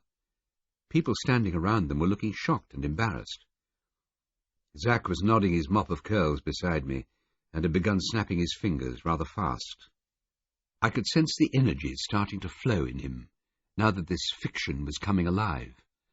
And I could see that he had used makeup on himself, not grease paint or anything heavy, more a matter of darkening and thickening his eyebrows and darkening his mouth, emphasizing rather than disguising. An actor in the wings, I thought, gathering up his power. I spotted Mavis and Walter Bricknell being fussy and anxious, as intended, and saw and heard Angelica asking if anyone had seen Steve. "Who's Steve?" I asked Zack. "I forget." "Her lover. He misses the train." Pierre and Donna began to have their row, which made a different bunch of passengers uncomfortable. Zack laughed. "Good," he said. "That's great." Giles the murderer, who had been in the coffee shop, strolled along into the melee and started being frightfully nice to old ladies. Zack snapped his fingers even faster and started humming. The crowd parted and shifted a little, and through the gap I saw Julius Apollo Filmer, another murderer, being frightfully nice to a not-so-old lady, Daffodil Quentin. I took a deep breath, almost of awe, almost on a tremble. Now that it was really beginning, now that I was going to be near him, I felt as strung up and as energized as Zack, and no doubt suffered the same compelling anxiety that things shouldn't go wrong. Daffodil was playfully patting Filmer's hand. Yuck, I thought. Ben, the actor, appeared beside them and started his piece, and I saw Filmer turn a bland face towards him and watched his mouth shape the unmistakable words, "Go away." Ben backed off. Very wise, I thought.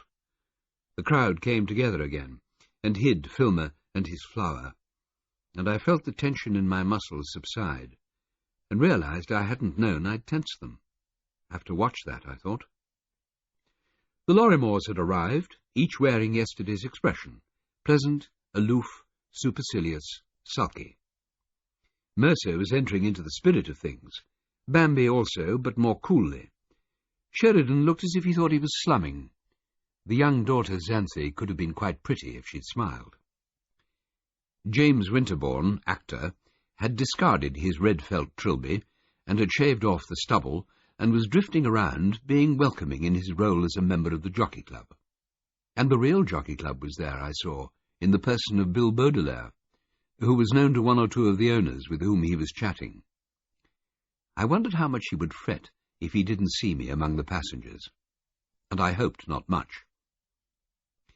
Nell emerged from the noise of the crowd and came across towards us, a clipboard clasped to her chest, her eyes shining.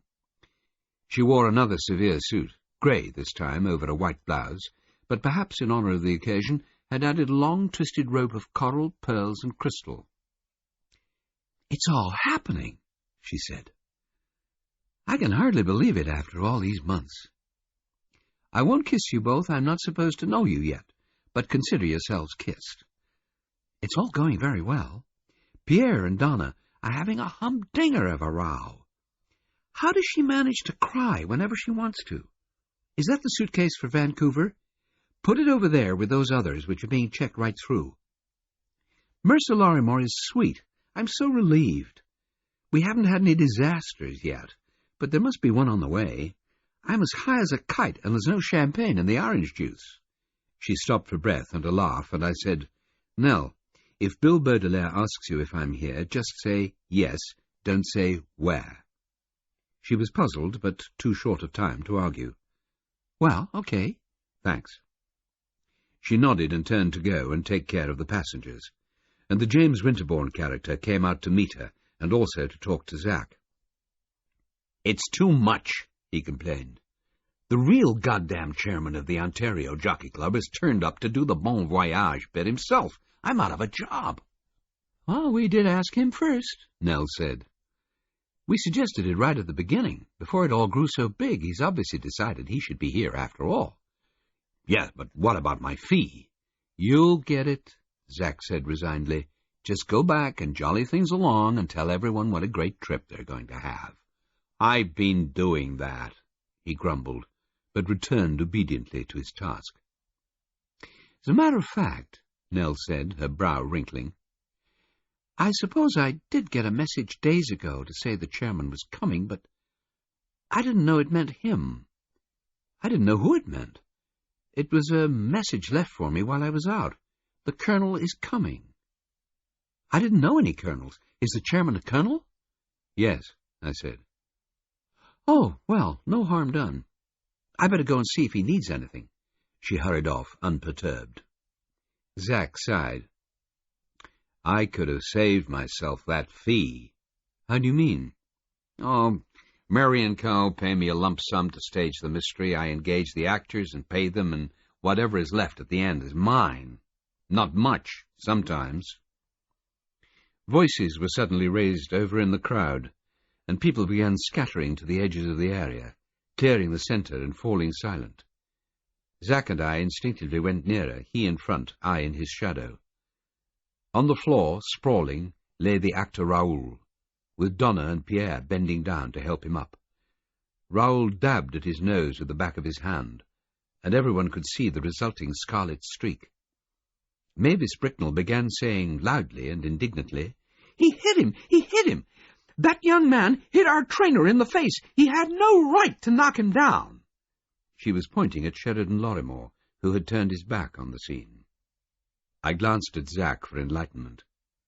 "That," he said blankly, "wasn't in the script." Nell smoothed it over. Sheridan Lorrimore could be heard saying furiously and fortissimo to his father, "How the hell could I know they were acting?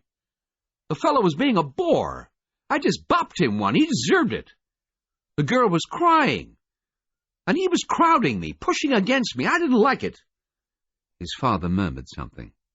"Apologize," Sheridan said in a high voice.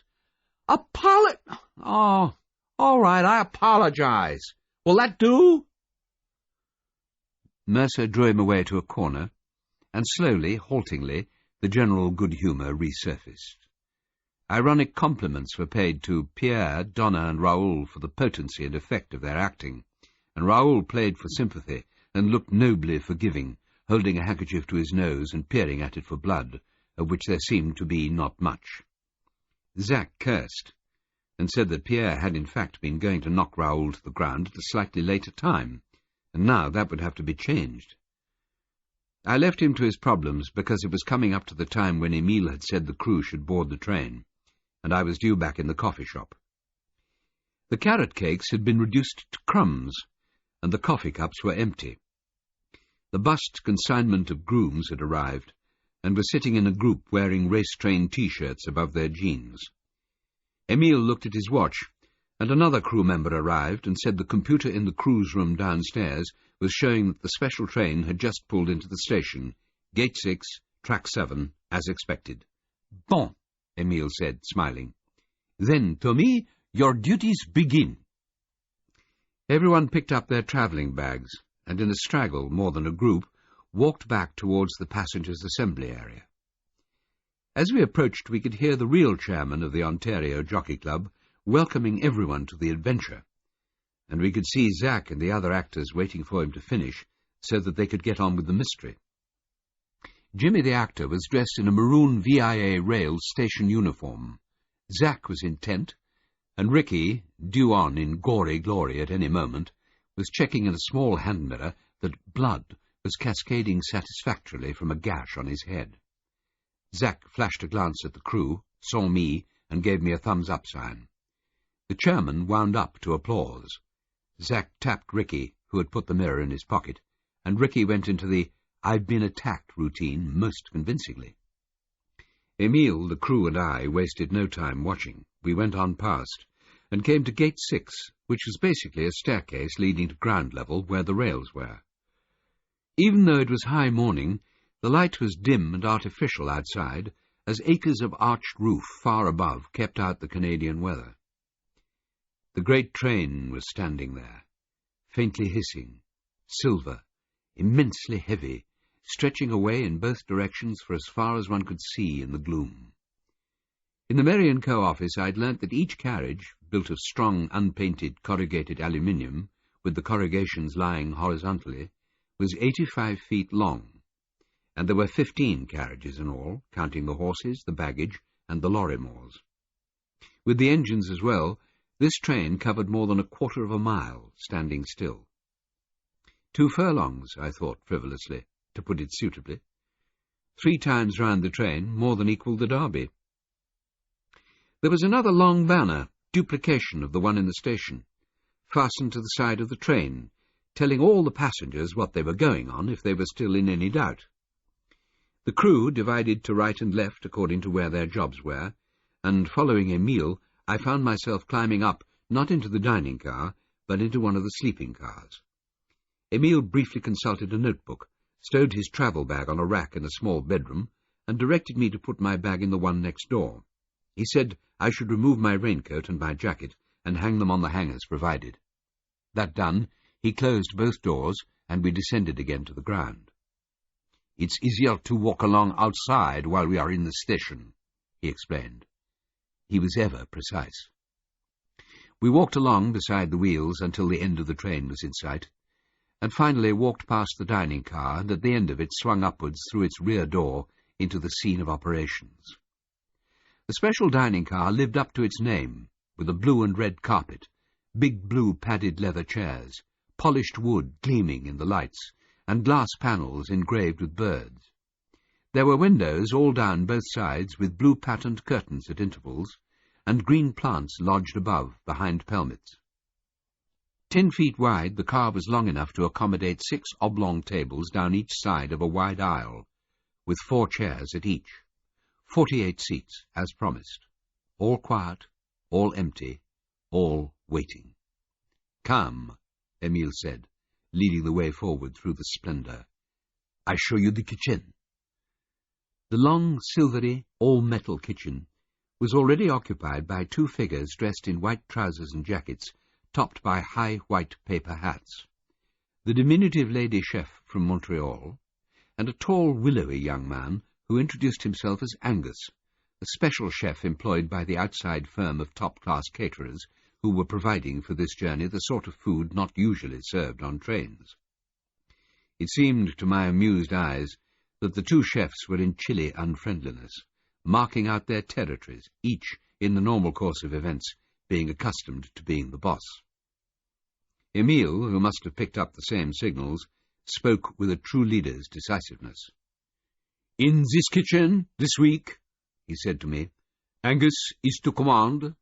Simone will assist." Angus looked relieved, Simone resentful.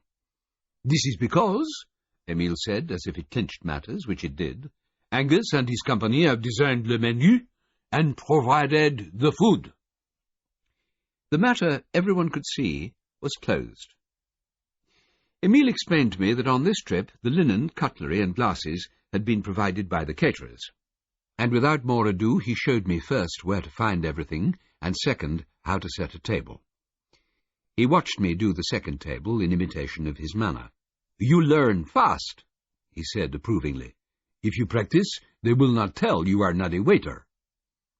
I practiced on about half of the remaining tables, while the 2 other dining-room stewards, the real regular service attendants, Oliver and Cathy, set the rest. They put things right with a smile when I got them wrong, and I fell into their ways and rhythm of working as well as I could. Emile surveyed the finished dining-room with a critical eye, and said that after a week I would probably be able to fold a napkin tidily. They all smiled.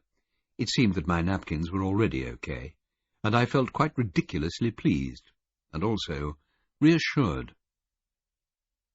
Outside the windows, the red hat of a porter trundling luggage went by, with, in its wake, the Lorrimores.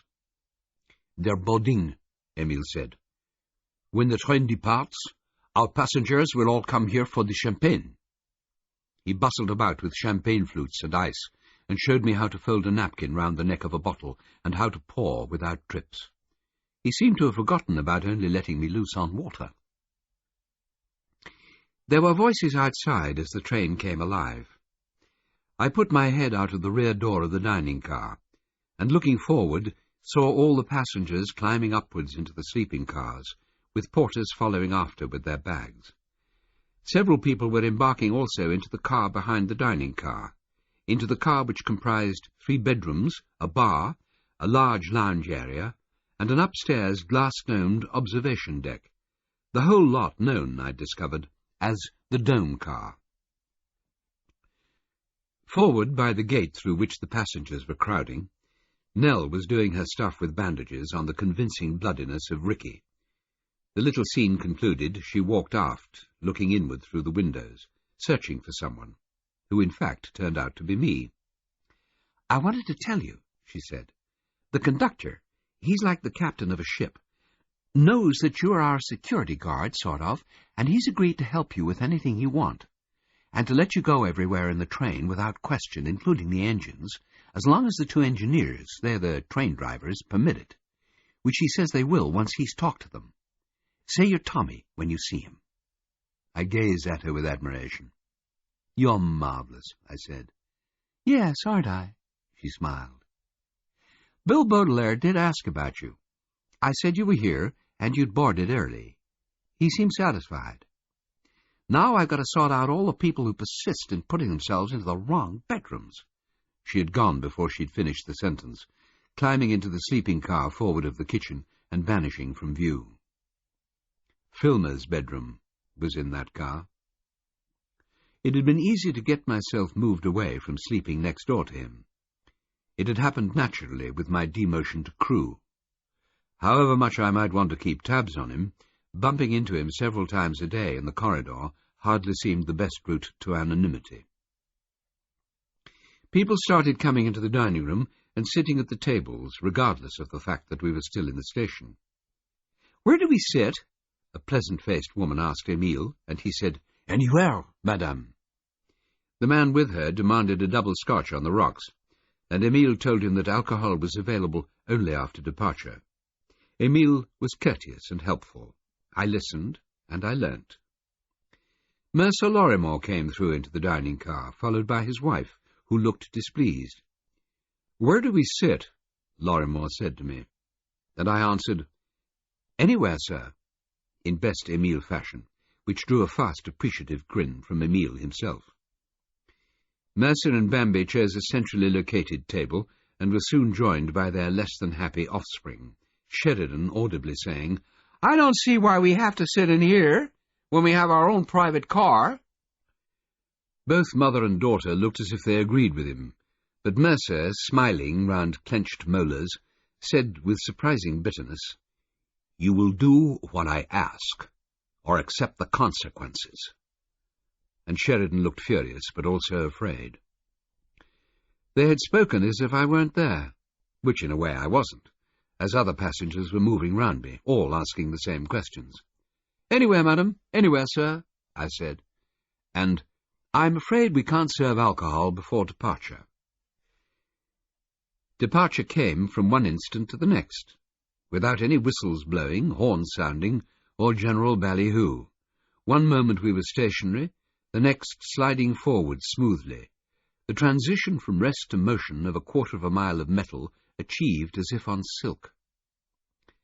We emerged from the shadow of the station into the bright light of noon, and Daffodil Quentin, under her sunburst of curls, made an entrance from the dome car end, looking about her as if accustomed to people leaping up to help. "Where do we sit?" she asked, not quite looking at me, and I said, "Anywhere, madam, wherever you like." She found 2 seats free, not far from the Lorrimores, and putting herself on one chair and her handbag on the other, said with bonhomie to the elderly couple already occupying the table, "I'm Daffodil Quentin. Isn't this fun?" They agreed with her warmly. They knew who she was. She was yesterday's winner. They started talking with animation, like almost everyone else in the car. There was no cool period here of waiting for the ice to break. Any ice left after the previous day's racing had been broken conclusively in the scenes out in the station, and the party had already gelled and was in full swing. Emile beckoned me towards the kitchen end, and I went up there into the small lobby with the serving counter, a space that made a needed gap between the hot, glittering galley and the actual dining area. The lobby led on the left to the kitchen, and on the right to the corridor to the rest of the train, along which desultory passengers were appearing, swaying gently now to the movement of gathering speed. Behind the counter, Emile was opening bottles of Pol Roger. Oliver and Cathy were still taking glasses from a cardboard container and arranging them on small trays. "Would you mind polishing some of these smeary glasses?" Emile said to me, pointing at a trayful. "It would be of great help." "Just tell me," I said. "Polish them," he said. "That's better." They all laughed. I picked up a cloth and began polishing the tall flutes, and Filmer emerged from the corridor, and crossed into the dining room, without glancing our way. I watched him walk towards Daffodil, who was waving to him vigorously, and take the place saved by her handbag. He had his back to me, for which I was grateful. Prepared for the closeness of him, I was still unprepared, still missing a breath. It wouldn't do, I thought. It was time for a bit of bottle, not for knocking knees. Every seat in the dining car filled up, and still people were coming. Nell, arriving, took it in her stride. "Bound to happen. All the actors are here. Give everyone champagne." She went on down the car, clipboard hugged to her chest, answering questions, nodding and smiling, keeping the class in order. Emile gave me a tray of glasses. "Put 4 on each table. Oliver will follow you to fill them. Start at the far end and work back." "Okay." Carrying a tray of glasses would have been easier if the floor had been stable, but I made it to the far end with only a lurch or two and delivered the goods as required. 3 or 4 people without seats were standing at the far dome car end, including the actress Angelica. I offered them all glasses as well, and Angelica took one and went on bellyaching to all around her about how Steve had let her down and she should never have trusted the louse, and it was a tribute to her acting that there was a distinct drawing aside of skirts in the pursed mouths of those around her who were fed up with hearing about it. Oliver, on my heels, was delivering them solace in Paul Roget's golden bubbles. I came, with acute awareness, to the table where Filmer was sitting with Daffodil, and, careful not to look directly at either of them, put my last 4 glasses in a row on the tablecloth. At once, Filmer said, "Where have I seen you before?" Chapter 7. About 50 conclusions dashed through my head, all of them disastrous. I'd been so sure he wouldn't know me. Stupid, arrogant mistake. "I expect it was when we were over in Europe and went to the Derby Eve dinner in London," the elderly woman said. "We sat at the head table. We were guests of dear Ezra Gideon, poor man." I moved away, sending wordless prayers of thankfulness to anyone out there listening. Filmer hadn't even glanced at me. Still less had known me. His head, when I'd finally looked at him, was turned away from me towards his companions, as was Daffodil's also. Filmer's own thoughts must anyway have been thrown in a tangle. He was himself directly responsible for Gideon's suicide, and now he found himself sitting with Gideon's friends. Whether or not he felt an ounce of embarrassment, probably not. It had to be enough to make him unaware of waiters. I fetched more glasses and dealt some of them to the Lorrimores, who were an oasis of silence in the chattering mob, and paid me absolutely no attention.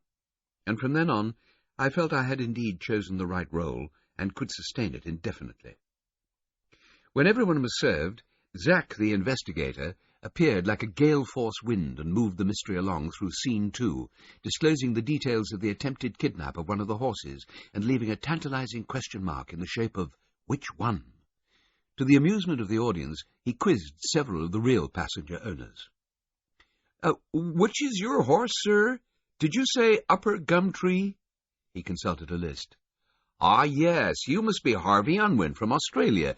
Do you have any reason to believe that your horse might be the target of international intrigue?" It was skilfully and entertainingly acted. Mercer Lorrimore, in his turn, and with a smile, said his horse was called Voting Right, and no, he'd had no advance notice of any attack. Bambi smiled thinly, and Sheridan said in a loud voice that he thought the whole thing was stupid. Everyone knew there hadn't been any goddamn kidnap attempt, and why didn't Zack stop messing around and piss off? Into a gasping, horrified silence, while Mercer struggled for words, Zack smiled brilliantly and said, "Is it indigestion? We'll get you some tablets." And he patted Sheridan compassionately on the shoulder. It brought the house, or rather the train, down. People laughed and applauded, and Sheridan looked truly murderous. "Now, Sparrowgrass," Zack said, consulting his list and very smoothly carrying on. "Who owns Sparrowgrass?" The elderly gentleman sitting with Filmer said, "I do. My wife and I." "So you're Mr. and Mrs. Young?" Any relation to Brigham? No? Oh, well, never mind. Isn't it true that someone tried to burn down the barn your sparrowgrass was stabled in a month ago? Could the two attacks be linked, would you say? The Youngs looked astounded. However did you know that? We have sources, Zack said loftily, and told me afterwards his source was the Daily Racing Form, busily read recently for background help with his story. It impressed the passengers most satisfactorily. I'm sure no one's trying to kidnap my horse, Young said, but with a note of doubt in his voice that was a triumph for Zack. Well, let's hope not, he said. And finally, who owns Calculator? The actors Walter and Mavis Bricknell put up their hands in agitation. Well, we do. What's wrong with him? We must go at once to make sure. The whole thing's most upsetting. Have you proper guards now, looking after the horses? Calm down, sir, calm down, madam, Zack said, as to children.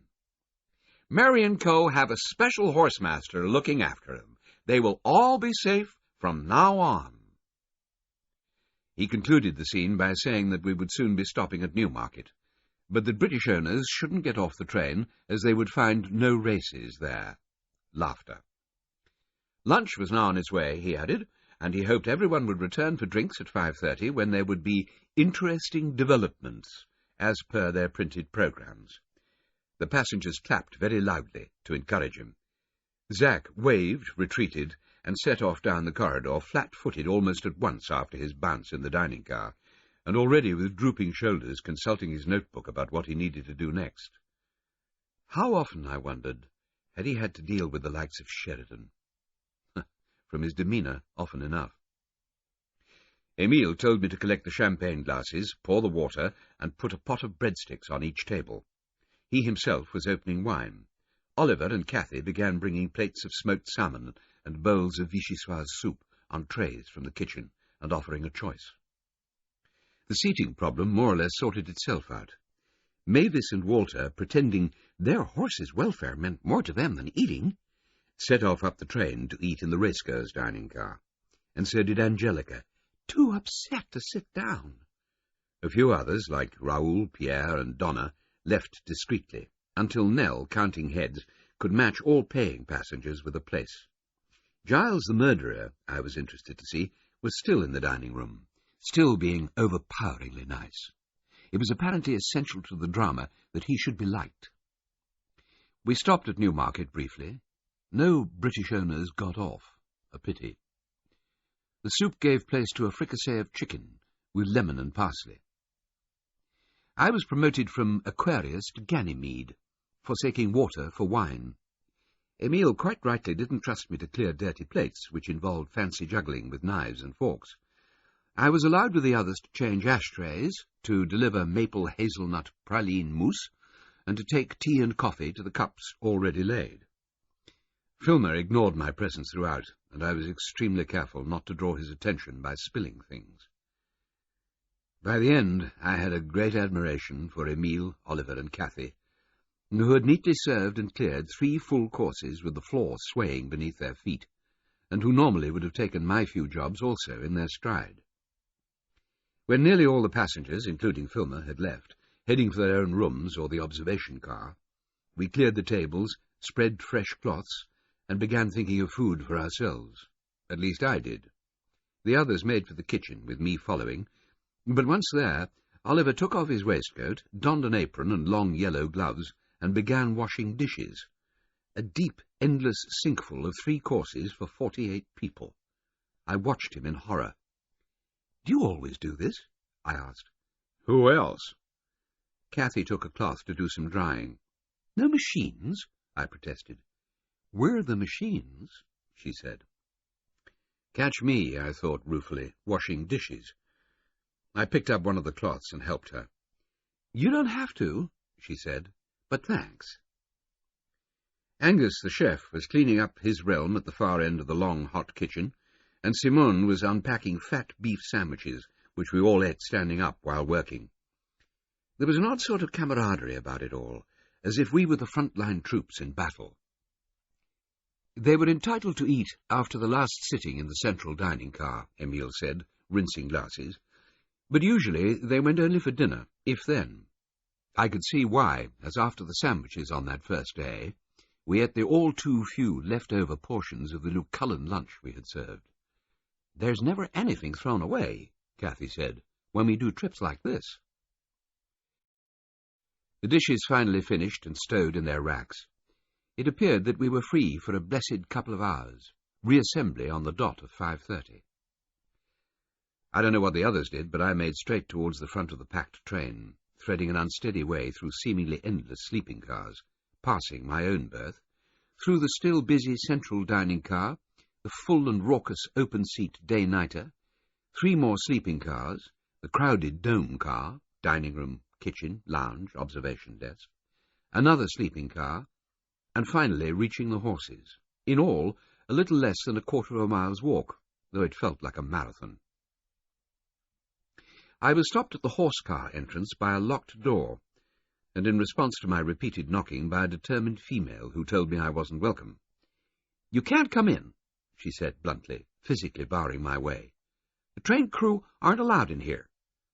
"I'm working for Merry & Co.," I said. She looked me up and down. "You're an attendant," she said flatly. "You're not coming in."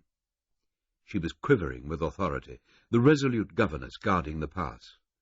Maybe 40, I judged, with regular features, no makeup, and a slim, wiry figure in shirt, sweater, and jeans. I knew an immovable object when I saw it, and I retreated through the first sleeping car, where grooms in T-shirts lolled in open-day compartments, shut off by heavy felt curtains for sleeping, on my way to consult with the Chinese chef in the forward dome car's kitchen. "The conductor," he said in answer to my question. "He is here." He pointed along the corridor towards the dining section. "You're lucky." The conductor, in his grey suit with gold bars of long service on his left sleeve, was sitting at the first table past the kitchen, finishing his lunch. There were other diners at other tables, but he was alone, using his lunch break to fill in papers laid out on the cloth. I slid into one of the seats opposite him, and he raised his eyes inquiringly. "I'm from Merry & Co.," I said. I believe you know about me." "Tommy?" he said after thought. "Yes." He put a hand across the table, which I shook. "George Burley," he said. "Call me George." He was middle-aged, bulky, close-cropped as to hair and moustache, and with, I discovered, a nice line in irony. I explained about the impasse at the door of the horse-car. His eyes twinkled. "You've met the dragon lady, eh? Ms. Leslie Brown. They sent her to keep the grooms in order. Now she tries to rule the train, eh?" He had the widespread Canadian habit of turning the most ordinary statement into a question. "It's a nice day, eh?"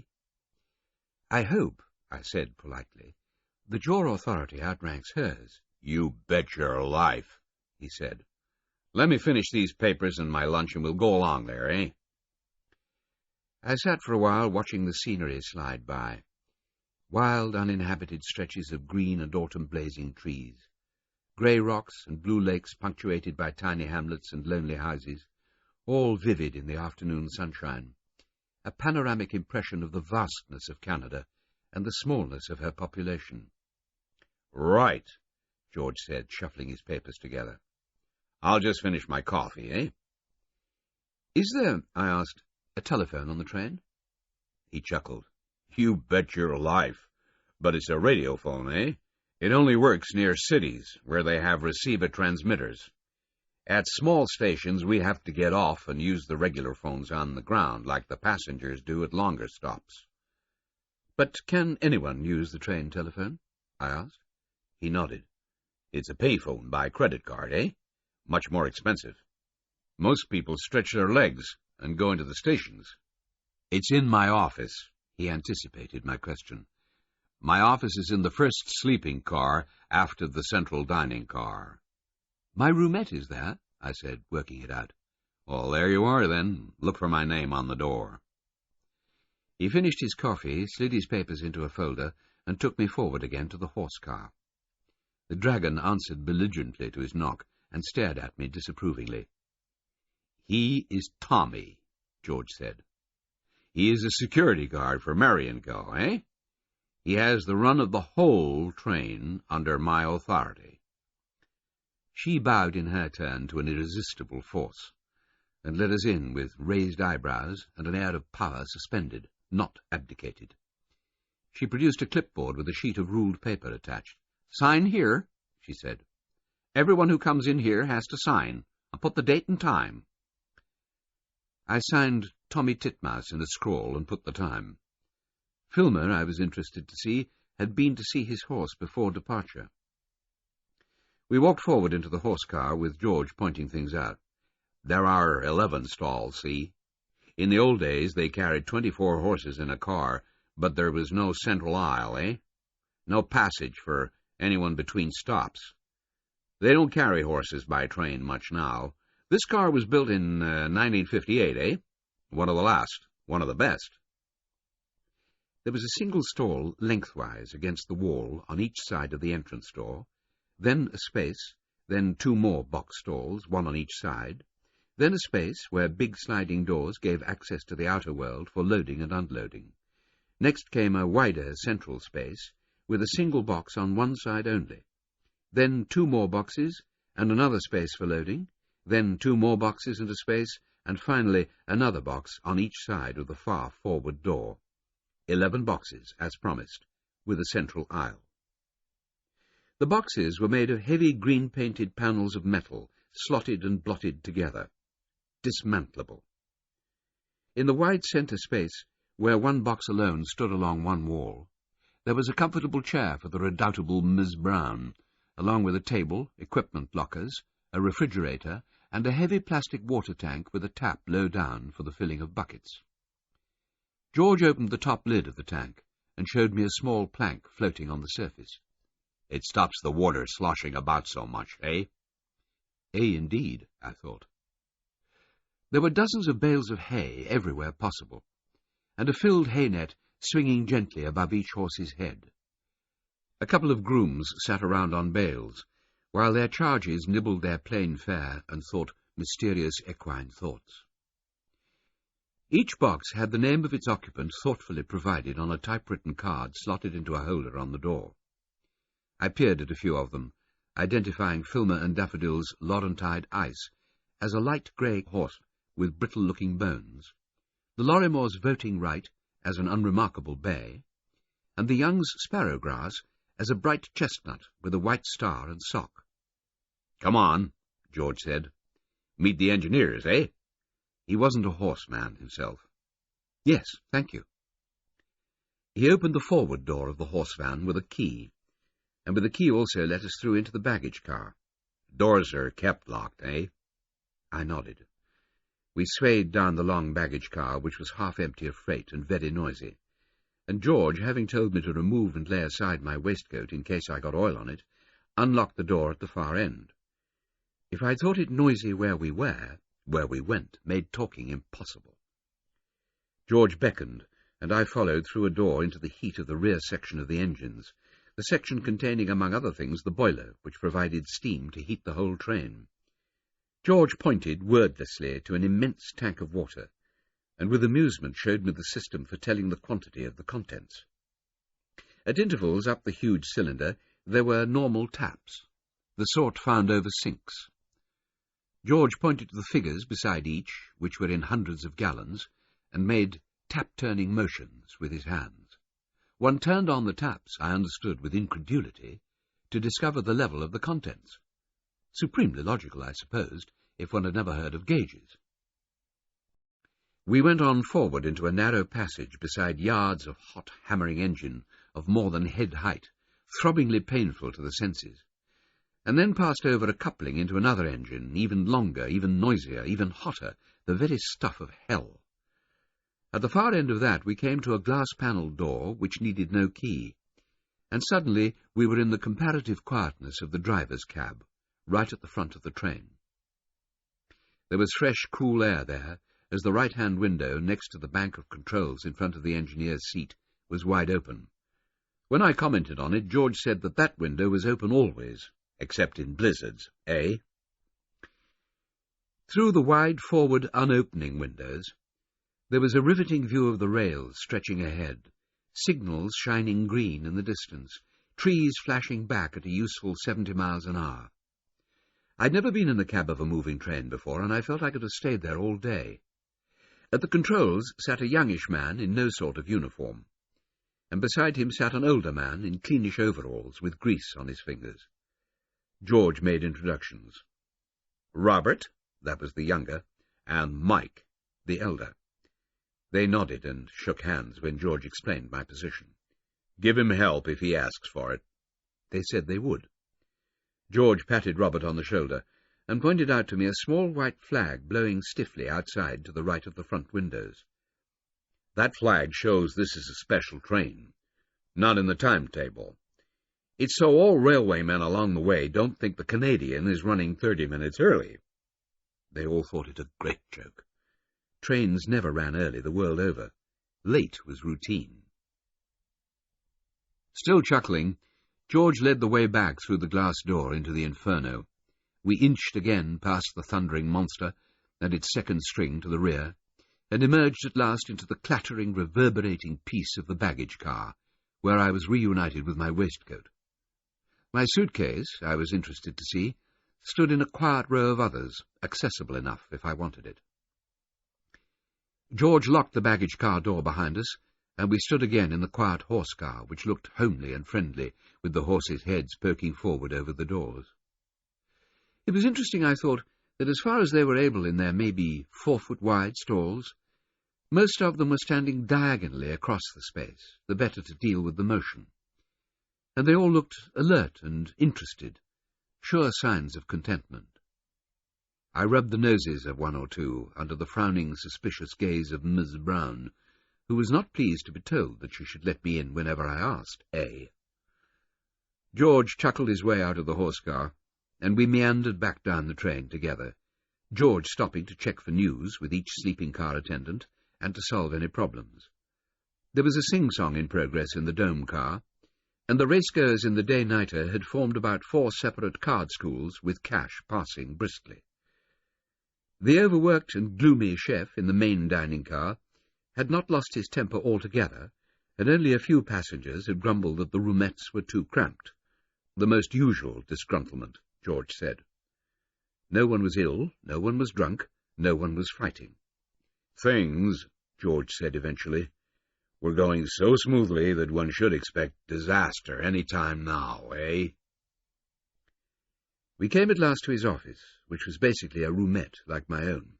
That is to say, it was a 7-by-4-foot space on one side of a central corridor, containing a wash-basin, a folding table, and 2 seats, one of which concealed what the timetable coyly called facilities. One could either leave the sliding door open and see the world go by down the corridor, or close oneself into a private cocoon, and at night one's bed descended from the ceiling and onto the seat of the facilities, which effectively put them out of use. George invited me in and left the door open. "This train," he said, settling himself into the armchair and indicating the facilities for me, "is a triumph of diplomacy, He had a permanent smile in his eyes, I thought, much as if he found the whole of life a joke. I learned later that he thought stupidity the norm for human behaviour, and that no one was as stupid as passengers, politicians, pressmen, and the people who employed him. "Why," I asked, "is it a triumph?" "Common sense has broken out." I waited. He beamed, and in a while went on. "Except for the engineers, the same crew will stay with the train to Vancouver." I didn't, to his eyes, appear sufficiently impressed. "It's unheard of, he said. "The unions won't allow it." "Oh." "Also, the horse car belongs to Canadian Pacific." I looked even blanker. He chuckled. "The Canadian Pacific and VIA Rail, who work so closely together, get along like sandpaper, good at friction. Canadian Pacific trains are freight trains, And VIA trains carry passengers, and never the two shall mix. This train is a mix. A miracle, Yeah, absolutely," I said encouragingly. He looked at me with twinkling pity for my lack of understanding of the really serious things in life. I asked if his telephone would work at the next big stop, which came under the heading of serious to me. Sudbury, he said. Certainly, but we will be there for an hour. It's much cheaper from the station, a fraction of the price. But more private here? He nodded philosophically. Come here as soon as we slow down coming to Sudbury, eh? I'll leave you here. I have to be busy in the station. I thanked him for everything, and left the orbit of his beaming smile, knowing that I was included in the universality of stupid behaviour. I could see a lot more of George, I thought, before I tired of him. My own door, I found, was only 2 doors along from his, on the right-hand side of the train when facing forwards. I went past without stopping, noting that there were 6 roomettes altogether at the forward end of the car, 3 each side. Then the corridor bent to the side to accommodate 4 enclosed double bedrooms, and bent back again through the centre of open seating with sleeping curtains called sections. The 6 sections of that car were allocated to 12 assorted actors and crew, most of them at that point reading, talking, or fast asleep. "How's it going?" Zack said, yawning. "All quiet on the Western Front?" "Pass, friend." I smiled and went on down the train, getting the feel of it now, understanding the way it was put together, beginning to wonder about things like electricity, water supply, and sewage. A small modern city on the move, I thought, with all the necessary infrastructure. All the doors were closed in the owners' sleeping cars. There were almost no open sections in those, the inhabitants there having the habit of privacy. The rooms could have been empty, it was impossible to tell, and in fact, when I came to the special dining car, I found a good number of the passengers sitting at the unlaid tables, just chatting. I went on through into the dome car, where there were 3 more bedrooms before one came to the bar, which was furnished with tables, seating, and barman. A few people sat there also, talking, and some again were sitting around in the long lower lounge to the rear. From there, a short staircase went up to the observation lounge, and I went up there briefly. The many seats there were almost full, the passengers enjoying their uninterrupted view of a million brilliant trees under blue skies, and baking in the hot sunshine streaming through the glass roof. Mr. Young was up there, asleep. Julius Apollo wasn't, nor anywhere else in public view. I hadn't seen Nell at all, either. I didn't know where she'd put herself finally on her often-revised allocation of sleeping space, but wherever she was, it was behind a closed door. To the rear of the dome car there was only the Lorrimores' private car, which I could hardly enter, so I retraced my steps, intending to retreat to my own roomette and watch the scenery do its stuff. In the dining car I was stopped by Xanthi Lorrimore, who was sitting alone at a table looking morose. "Bring me some Coke," she said. "Yes, certainly," I said, and went to fetch some from the cold locker in the kitchen, thanking my stars that I had happened to see where the soft drink cans were kept. I put the can and a glass on one of the small trays, Emile's voice in my ear saying, "Never carry the object, carry the tray," and returned to Xanthi.